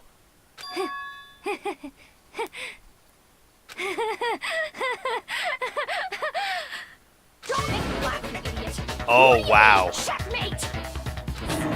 Celeste? Clearly, you want to cram me into your little guilty box. Well, there's one little problem. Have you already forgotten what Hifumi told us as he lay dying? Hifumi, who was it? Who attacked you? Who tried to kill you? Who killed me? That's right. I remember their name. Yasuhiro. When we asked him who had attacked him, his answer was quite clear, was it not? He said, and I quote, Yasuhiro. In other words, Yasuhiro Hagakure! Right! But my name isn't really Yasuhiro! It's actually Taro! What? Your confusing statements don't make any sense. You're only only making things more complicated. He did say Yasuhiro, but are we sure he was really pointing the finger at Hiro? What the hell are you talking about? And now is Burned you alive! and now's where this comes into Kyoko. play. What do you mean by that? Think back to how Hifumi used to talk to us. Yes. How did he refer to each of us? He referred to everyone by their surnames. I got it! That's right! Our last names! He called us all by our last names! Exactly. I know I heard him say Mr. Naegi more than once, for example. So if Hifumi did mean to say Hiro's name, he would have said his last name, Hagakure. I'm sure it was just incidental. By chance, his first name. Celeste Ludenberg isn't your real name, is it? Indecent? Don't talk. Random chance. Now isn't that a convenient explanation? No. There's no reason to think he would have said the name any different than normal. But he must have run out of energy before he could say any more. So Hifumi was trying to tell us the last name of whoever killed him? But the name he said doesn't apply to anyone here. Well, no. Hold Yes. on. There's one person it could apply to. And there's one way we could And find that's it. Celeste. She never actually told us what her real name is. What did you just say? To think you'd take your false accusation so far, I don't know whether to laugh or spit!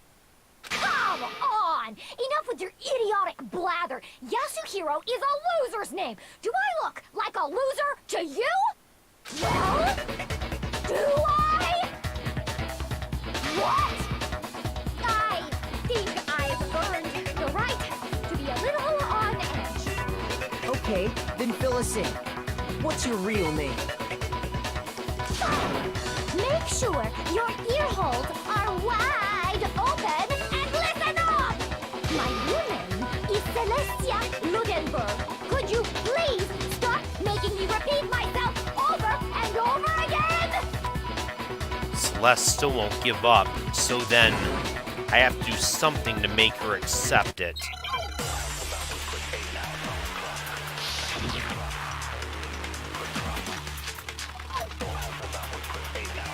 And I know what it is. Hifumi was trying to tell us something. He wanted us to know the killer's last name, Yasuhiro. If there's one person here who might have that last name. Okay, just to rectify the e-handbook. Each student has their own e-handbook, which acts as a card key. The owner's name is displayed each time the handbook is booted up. It would have to be you, Celeste. You haven't told anyone what your real name is. How many times do I have to tell you?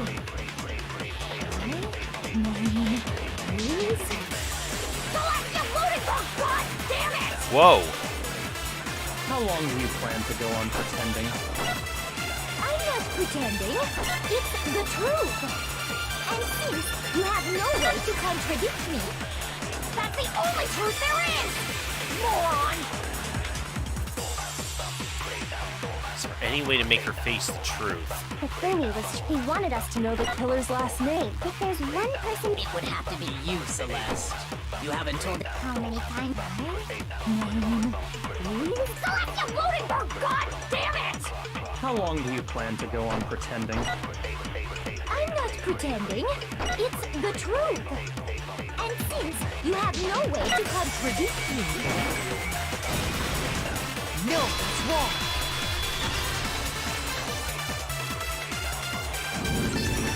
That's it. The handbook. What? Anytime you turn your handbook on, it shows the owner's name when it boots up, right?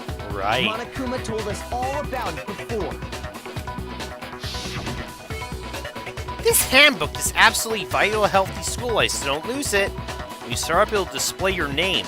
Always make sure you have the right one. Now, this isn't your everyday notebooks. It has so many more uses than that.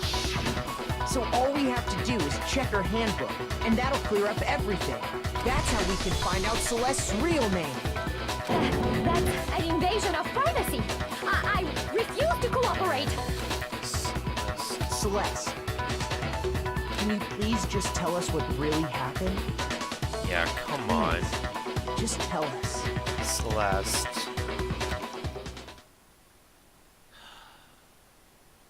You know, I really wanted to like Even Celeste. when I'm put in check, it's just my nature not to give up. Because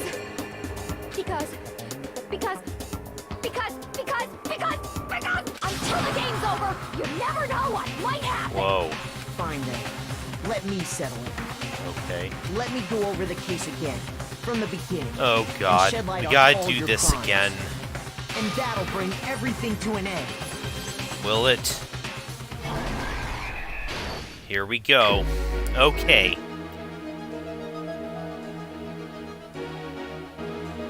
Okay, so she invited Hifumi into her room, and how'd the killer recruit their accomplice? Was it seduction, or was that it, or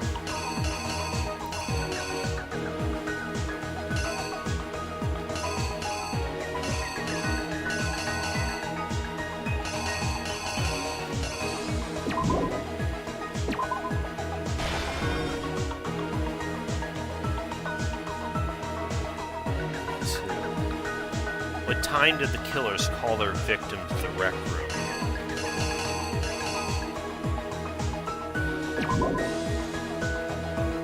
Oh, to the wait. Yeah, it was 6 o'clock. No, wait. 1 o'clock. Because, yeah, Yasuhiro shows up. He was drugged. Who'd the killer summon first? Yeah, that was Yasuhiro.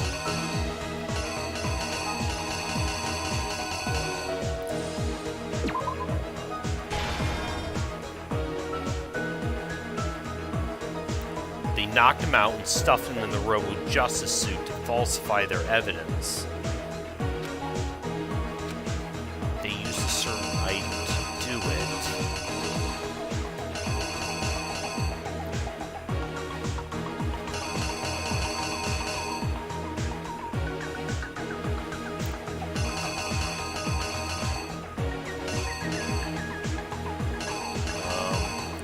Again, I really hate this because it's so vague. The Justice Hammer used to kill Taka.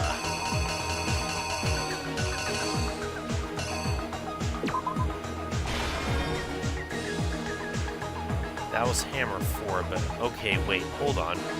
We really skipped ahead here. Okay, they lured Yasuhiro to the room. They knocked him out. They tried to arrange it to look like he was the one dragging Hifumi away. With time did Taka go to the equipment room? Taka was lured to the equipment room at 6 a.m. Okay, Hifumi came out, he killed him with Hammer 4. Then Celeste gave us the fake story about being attacked by the assailant. Hifumi faked the existence of the shadowy criminal. That was Hammer 2. Then we took Hifumi to the nurse's office. That was where he covered himself in blood and then pretended to be attacked by Justice Hammer 3. We came back and seemingly found him killed by Hammer 3. Byakuya, Sakura, and Toko found Taka at the same time. which was what triggered the same message announcement. That was when Hifumi had been playing dead. He then came back. He wrapped Taka in the tarp and carried him back to the repository.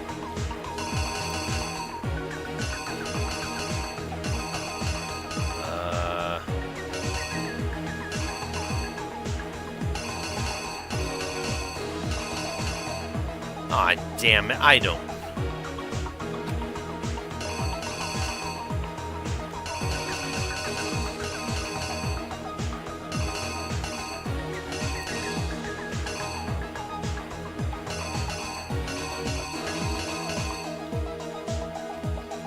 Hold on a sec. The weapon the killer used to murder Hifumi was an unnamed hammer.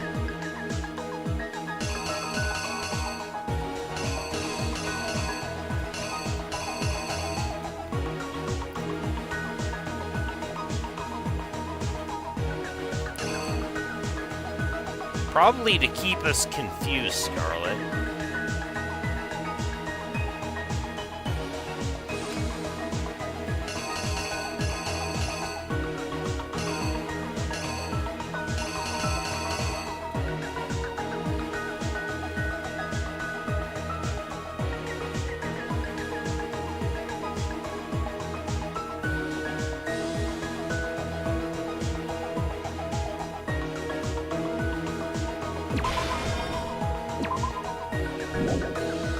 It's really vague on what they...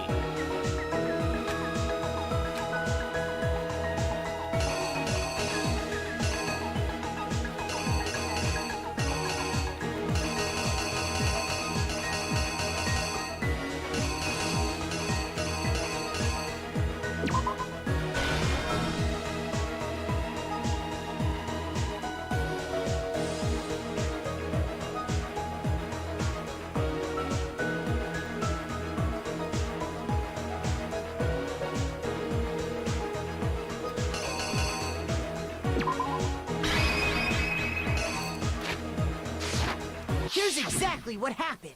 Before anything, the killer persuaded someone to help carry out the murder. And that person was... Hifumi. With an accomplice, the killer was able to execute a number of otherwise impossible schemes. Okay.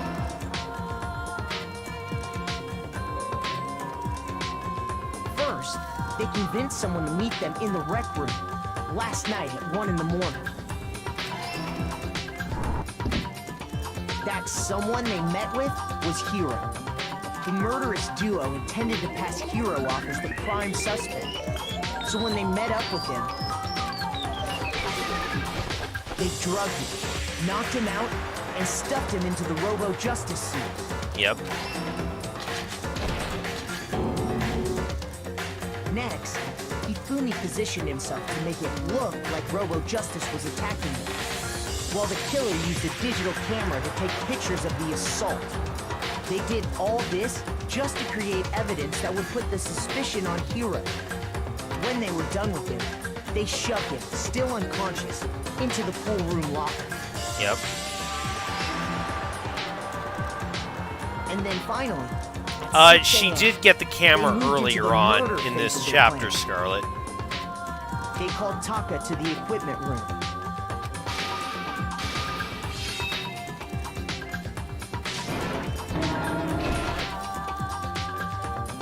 And that's where Hifumi killed him, making it the scene of the first murder.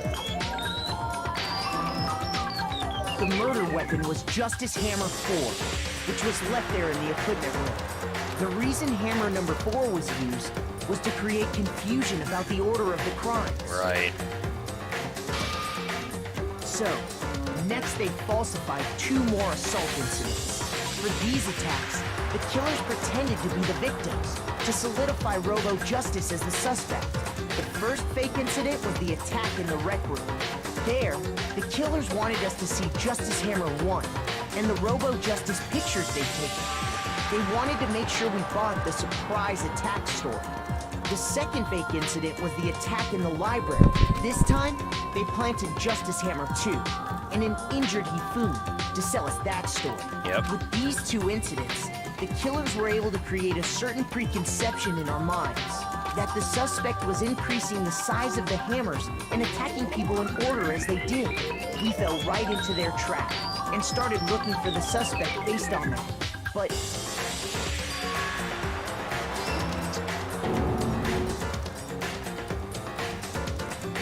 while we did that, we left Hifumi alone in the nurse's office. This was exactly what Hifumi was hoping for. He took a blood packet from the refrigerator and Justice Hammer 3 and turned the room into a crime scene in which he himself had apparently been brutally murdered.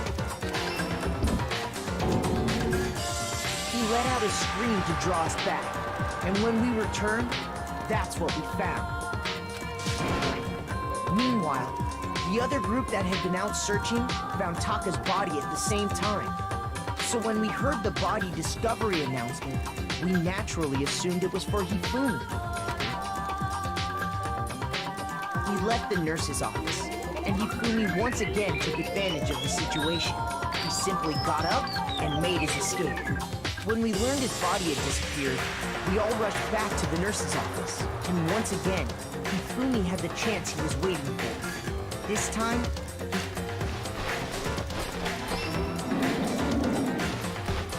he left Taka's body in a tarp and used the dolly to move it all the way down to the repository. That explains how each of the bodies disappeared. But even Hifumi didn't know what the true killer had in mind for their final act.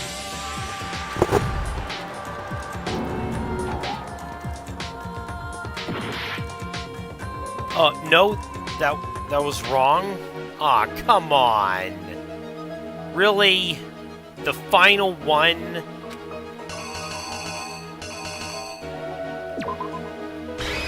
Here's exactly what happened. But even Hifumi,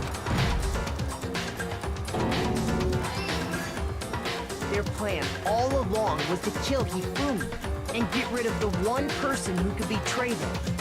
And they did it using an ordinary, everyday hammer from the repository.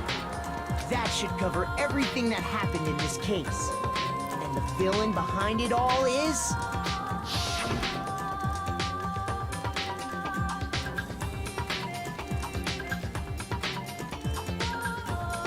Was it?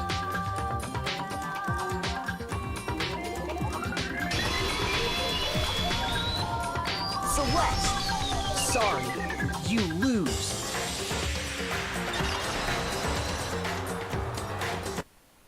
I lost? I lost? When was the last time I was forced to utter such words? They hang heavy around my neck. Then you admit it? You're the killer?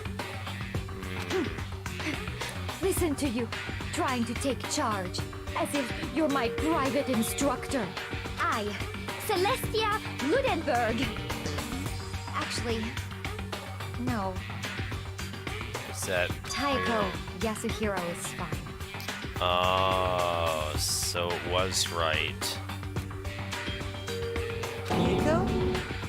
So, you finally accepted it. I'm the kind of person, once I've lost, I don't like things to drag on. Interesting. Really? Celeste?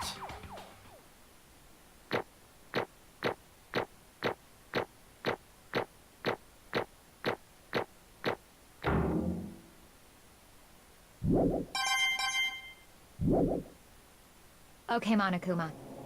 I'm ready to begin. Or, no. I suppose this is the end, isn't it? Her voice sounds a lot different, doesn't it?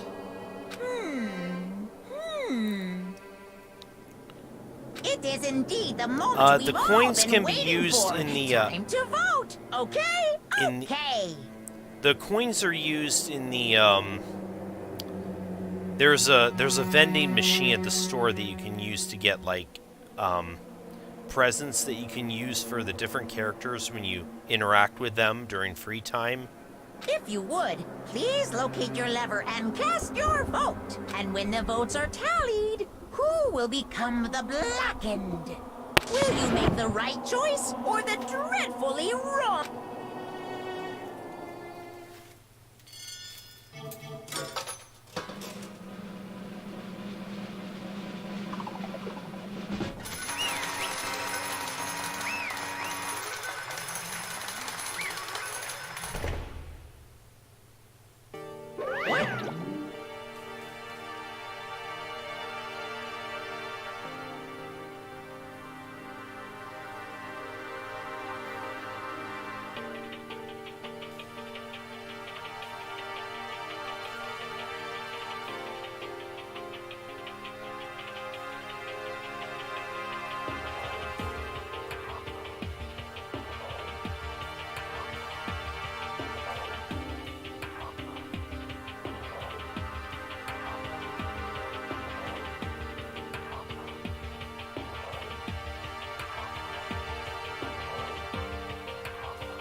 It's basically a formality at this point, but once again, you're totally correct. The Black in this time, the true killer who devised the whole stinking scheme was Celestia Lunenburg, or precisely, Taiko Yasuhiro. Honestly. Really? I lost. Well, that sucks. I guess trying to work with someone else was a mistake after all. Hifumi's ineptitude was beyond all my calculations. I knew it. So you really did approach Hifumi with this plan. But how did you get him to agree? I cannot imagine he would have happily agreed to commit murder. I'm sure she relied on her specialty, lying. My specialty? Don't make me laugh. I didn't have to lie to get him to agree. So then, Did you? Then did you use, you know? I knew you'd figure it out, Kyoko. You're absolutely right. To get Hifumi to act as my accomplice, I used her. Oh. For everyone who's still left, I'll avoid mentioning it by name, but it was the one thing Hifumi and Taka were both super into. So she's the one who took alter ego. Does she mean... Is she talking about alter ego? Say what? What? What are you talking about? just a second. Don't interrupt. We're in the middle of a very important conversation here. I'm totally out of the loop as usual. How sad. In other words, Then you're the one that stole it. Indeed. That's right. I see. And you used it to drag Hifumi into the plan you come up with. Right again. Last night, after we had our meeting about how it had disappeared, I paid Hifumi a little visit. What are you doing here? Actually, I was hoping I could talk to you. Alone. It is about what was stolen. I know who did it. What? What? are you okay with this? It was Taka. He stole it. What? So then, And I have proof. Would you like to see it? As it turned out, I found a use for the digital camera.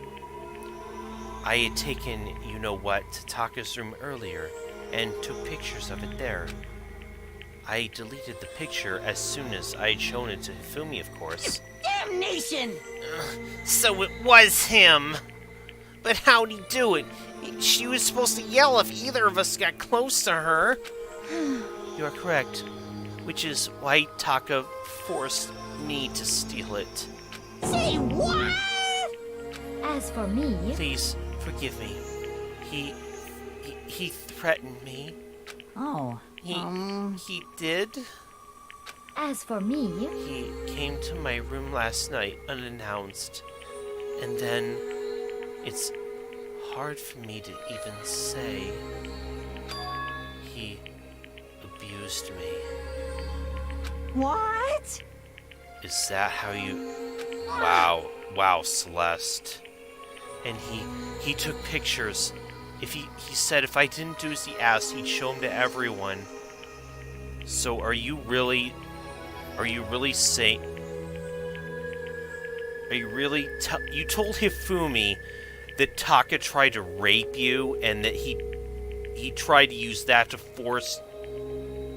Wow. Celeste, that's a crime! An absolute crime! I knew he got a little crazy, but... I never imagined he'd go that far! So that's how you... Wow, I so wanted to like you, Celeste, but you're making it really difficult. It was amazing how completely he bought it. I can't imagine how enjoyable that was. I was about to say something I'd never said before in my life. I'm gonna kill him! I'm gonna fucking kill him! most unfortunate. Wait, please. If you go now, you'll be playing right into his hands. Huh? Actually, Taka is planning to use her to escape. And he made you his target. What? You know, some earlier chapters did imply that Hifumi did have a crush on Celeste as well. So, yeah, it makes sense how she would use that like this. Taka is going to try to kill you. indeed. And all he can do to keep her to himself. That bastard! Unforgivable! Bastard! Honestly, Can we allow him to continue these barbaric acts? Absolutely not. How could I? She... I swear I will save her! actually, Then, would you like to join with me? It just so happens I've come up with a plan. Huh? I have devised a way to reclaim what he has stolen and escape this dreadful school. And with that, it is complete. What are you talking about? Oh, nothing. Hifumi agreed without a second thought. The effect that item had on him was remarkable. The power of love, even a love as twisted as that, can still drive people mad, it would seem. You disgust me. I see. I have another question for you. Was that strange costume Hifumi's creation? indeed. Yeah, it was a real pain in the butt, too. All I asked him to do was make something to hide the face and general body size. I had no idea he'd make something like that, but it's my fault for picking him in the first place. But So why'd you decide to make me the suspect? Because you're stupid. Wow! That's it? Let's see. And in that regard, I made the right choice. I'm so glad your stupidity surpassed my every expectation. Life must have been tough on your parents, though. I feel like I could cry. Well, But when you explain your plan to Hifumi, how'd you explain the part about him playing dead? What she's asking is, what was Hifumi supposed to do after that, assuming you had actually let him live? Are you okay with this? That's simple.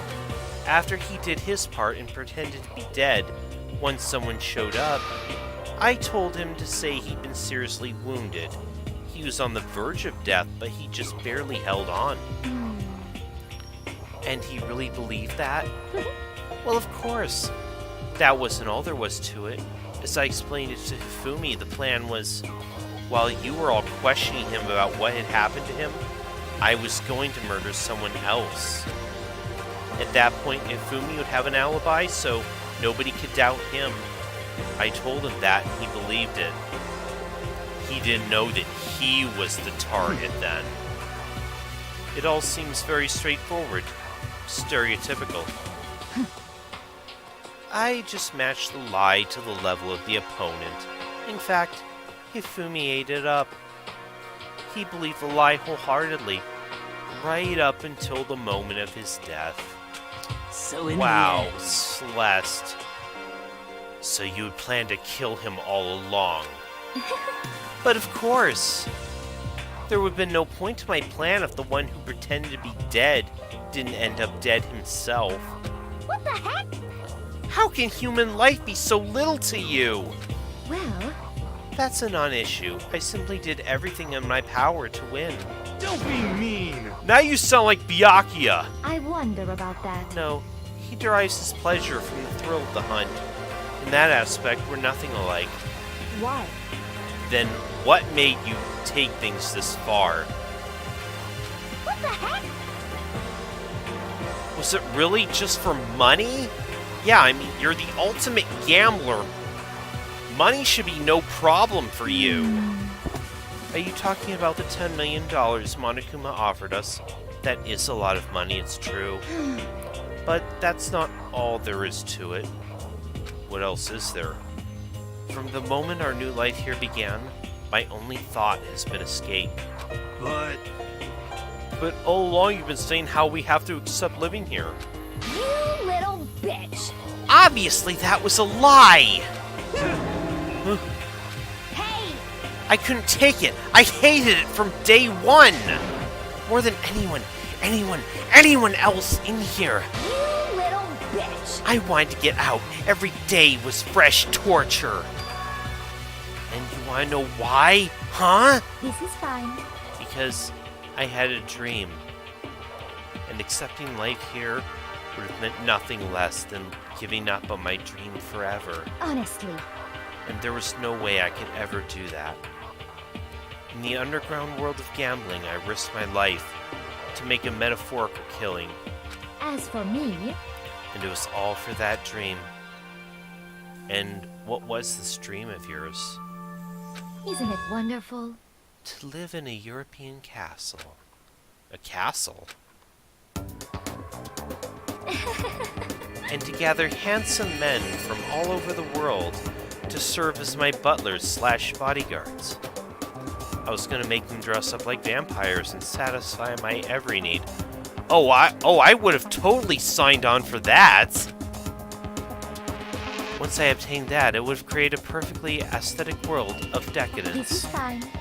Living the rest of my life there was my only dream, my only goal. That's what life is all about. Combined with my own winnings, Monokuma's $10 million would have made that dream a reality. I got right to the edge, but There is nothing to be done. unfortunately my dream has been scattered to the wind. Still, I don't have any regrets. I pursued my dream till the very end, so why would I? Just the worst. You sound so passionate, but you were really able to kill your own friends for it? Oh, I mean, again, Celeste, I wanted to like you so much. Are you asking me to feel guilty? That's a pointless endeavor. I think nothing of sacrificing others for my own ends. I feel nothing. Do you understand? That's all there is to me. That's what makes me complete. Isn't it terrifying how different our values are? There's simply no room for understanding. what is this? That's what we should be saying, and plus, how can you be so calm? Don't you realize you're about to die? Why aren't you scared? My ability to lie is unrivaled, and I take pride in that. It's not just other people. I can feel my own emotions. The conscious deceives the unconscious. And that's why you're not scared? Yes, indeed. That's right. I don't fear death. Kill me however you like. But you know, if I could be reincarnated, if I had a choice, then Isn't it wonderful? I think I would like to come back as Marie Antoinette. Really? So you can be beheaded? You just get executed again. Yes, thank you, hero. Celeste smiled then. And when she did, it looked to me like a poor effort to force it. She claimed she could fool her own feelings, but that statement herself must have been her final lie. And that weak, fake smile is what betrayed her. Chills! Y'all done? Okay, then let's get rolling. The black and disturbed peace and must pay the price. Then I prepared a very special punishment. Let's give it everything we've got. It's punishment time! Oh boy. Guess I'll let Kyoko hold on to this. What? This is... Will it really give you the hope you're looking for? I can't say I ever saw it that way. What's this? Which is why... Actually, it's not important. Well then... Take care, everyone. Perhaps we'll meet again. In another life.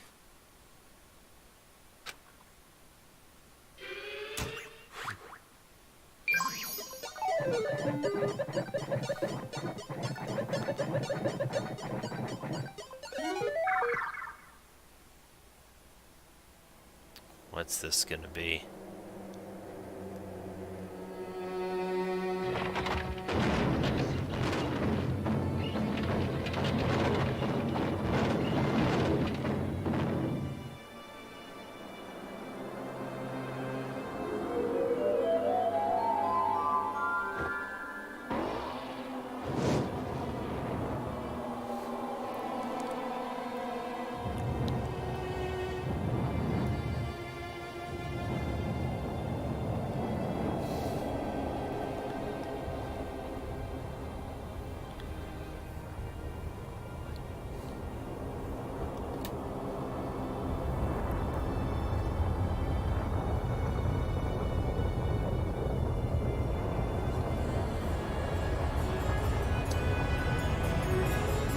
Right, I mean, we have talked about it in front of him at this point.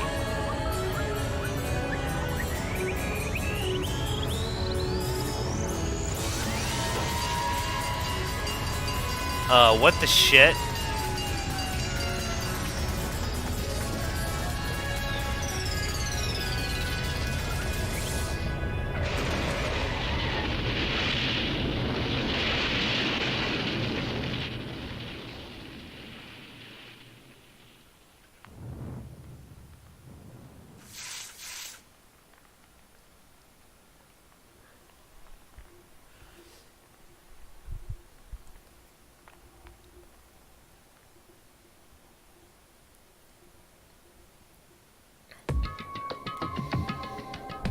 It's over.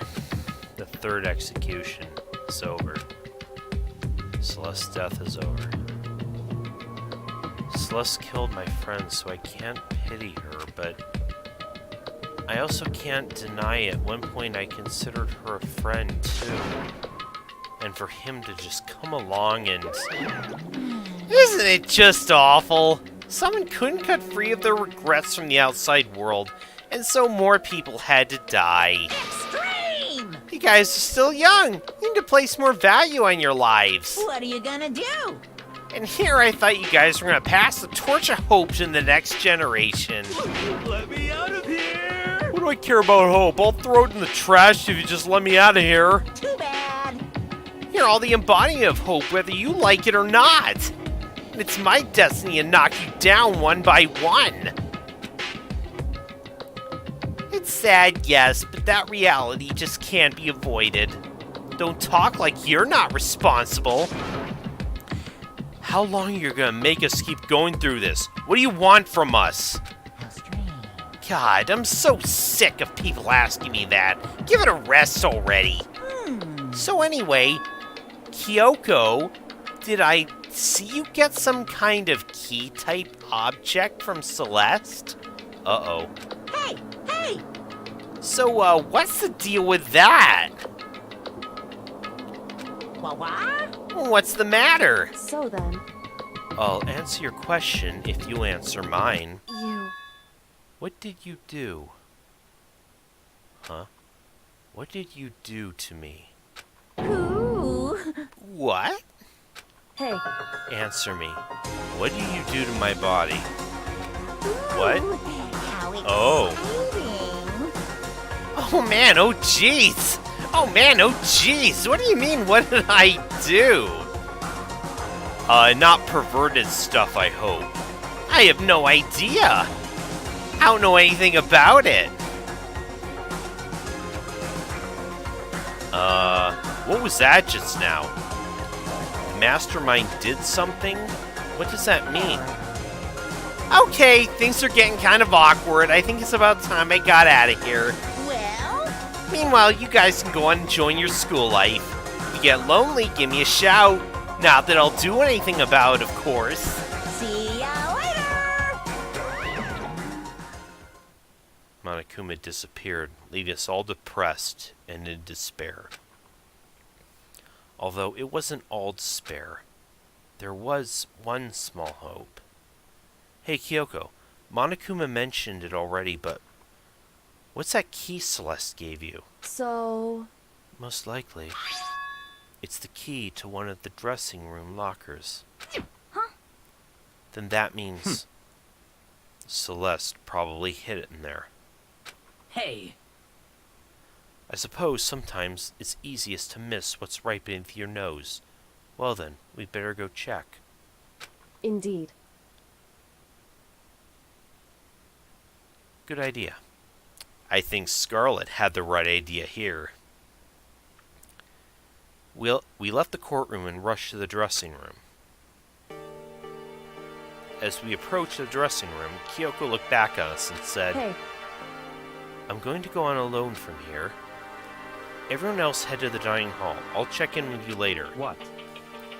Why exactly you're going alone? so... Do you even have to ask? As she spoke, she glanced quickly at the surveillance camera. Come on. That's not what I mean. Why you? There's still the risk of a spy, you know. Then I'll go too. What? You? Please, let me go.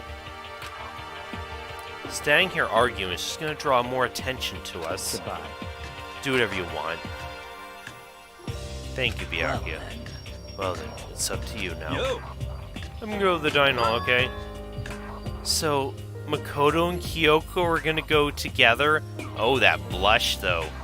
We're gonna go bathe together. Does that mean I think what it means? Good luck, Makoto. Girls like her are total pushovers when you show a little backbone. I tried to forget what Hina said. Everyone head to the dining hall, leaving me and Kyoko there alone. Shall we go? So then, We need to get into that locker. Kyoko took the key Celeste had given her and unlocked the locker. And as the locker swung open, we saw... Oh, there you are. It's been a while, hasn't it?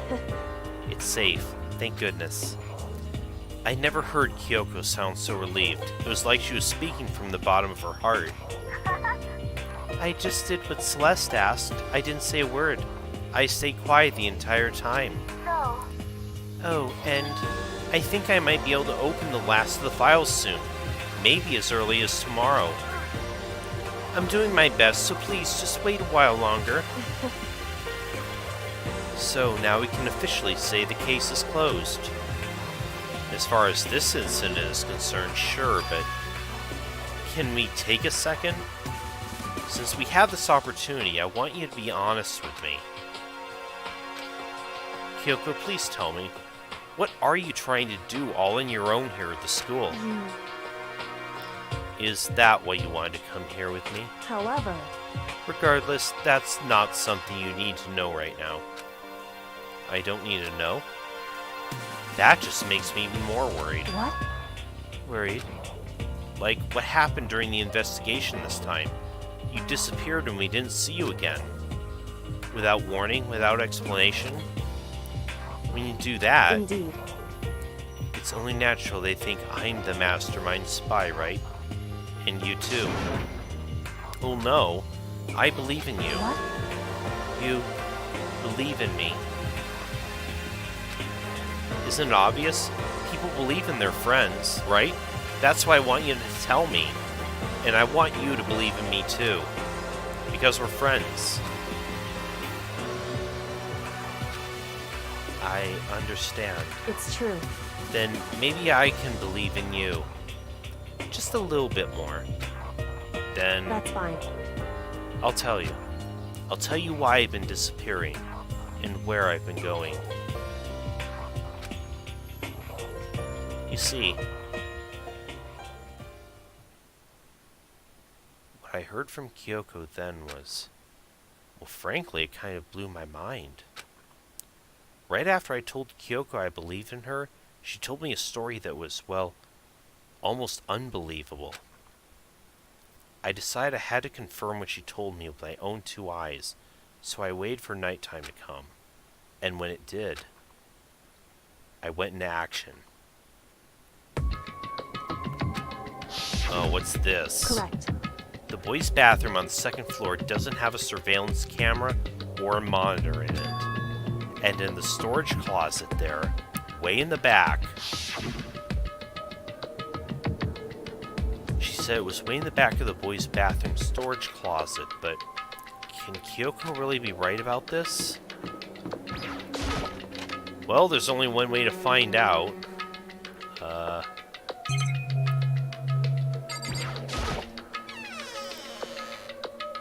Just a normal storage closet from as far as I can tell. The secret Kyoko told me about, can it really be hidden here? She said it was way in the back of the storage closet. But I mean, seriously? Without thinking, I placed my hand on the back of the storage closet. Suddenly, as if I were being yanked in. Same time I heard that sound, I fell through the wall. I had no idea what was going on. I fell through the back of the storage closet. What is this? It turned out the back wall was like a revolving door, and I'd made my way to the other side, just like Kyoko said. Correct. Yeah. So this is the secret room, but what's in here? Just a normal desk with normal drawers.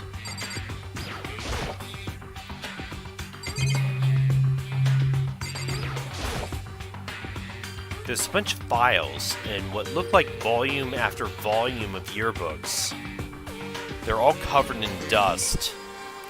Looking at everything, one file at the edge of the bookshelf caught my eye. Hope's Peak Academy Student Registry. This is the only thing in here not covered in dust. Has someone been looking at it recently? I slipped the file into my hand, but before I had a chance to take a look at it, a slip of paper fell out of the file and I turned my attention to it. What is this? You must not leave. That's kind of weird.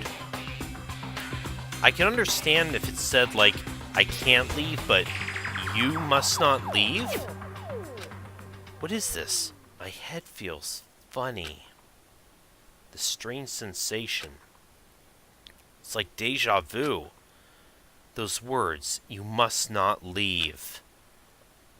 I've seen them somewhere before, but I can't quite remember. What do I know? What don't I know?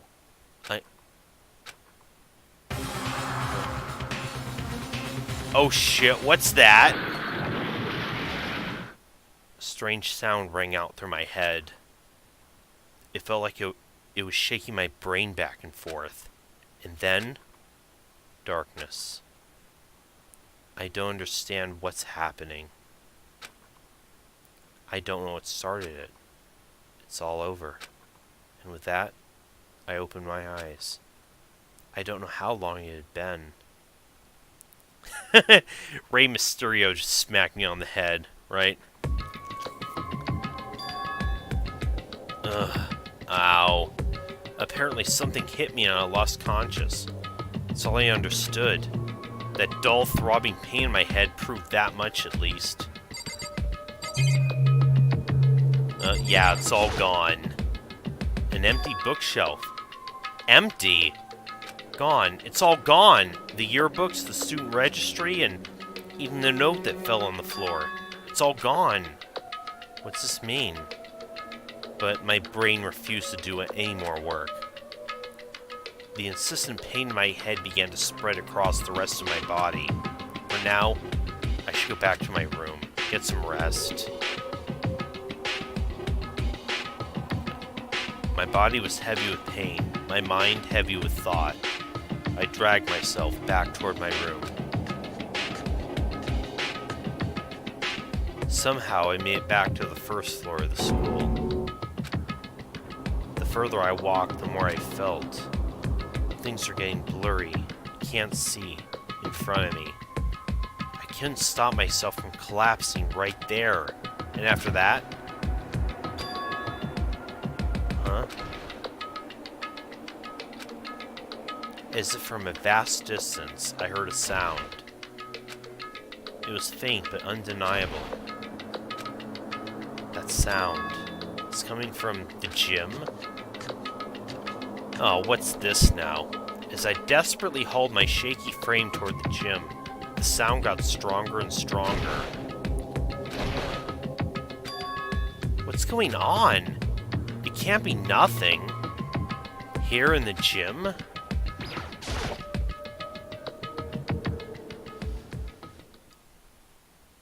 I didn't make a sound as I opened the door of the gym. The sounds coming from inside, meanwhile, only intensified that much more.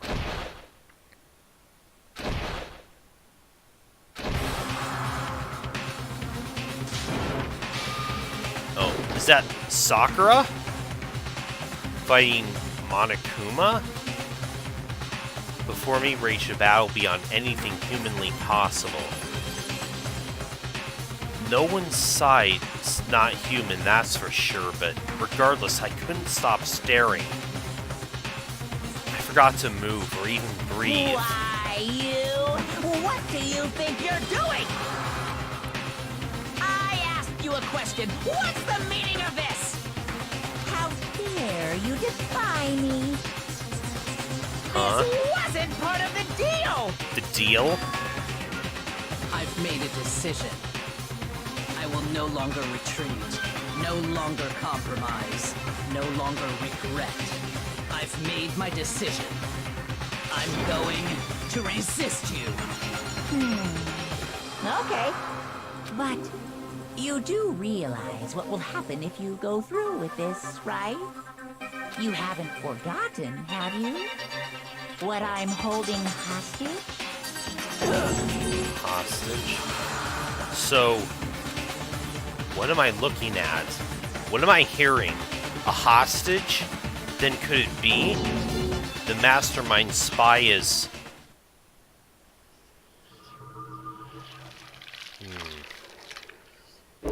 Is Sakura the mole?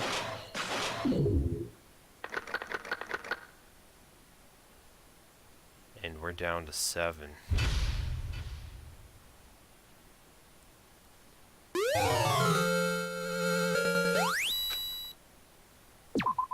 Okay, well, guys.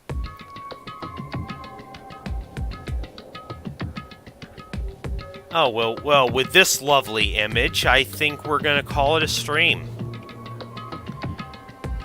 With Chapter 3 down, we're... next time we'll start Chapter 4. Next week, I'm going to be out of town next week, and so I'm afraid I'm not going to be able to stream then, but hopefully the weekend after, we'll continue on with this. So, again, this was an extra long stream. Yes, thanks. I didn't need to sleep anyways.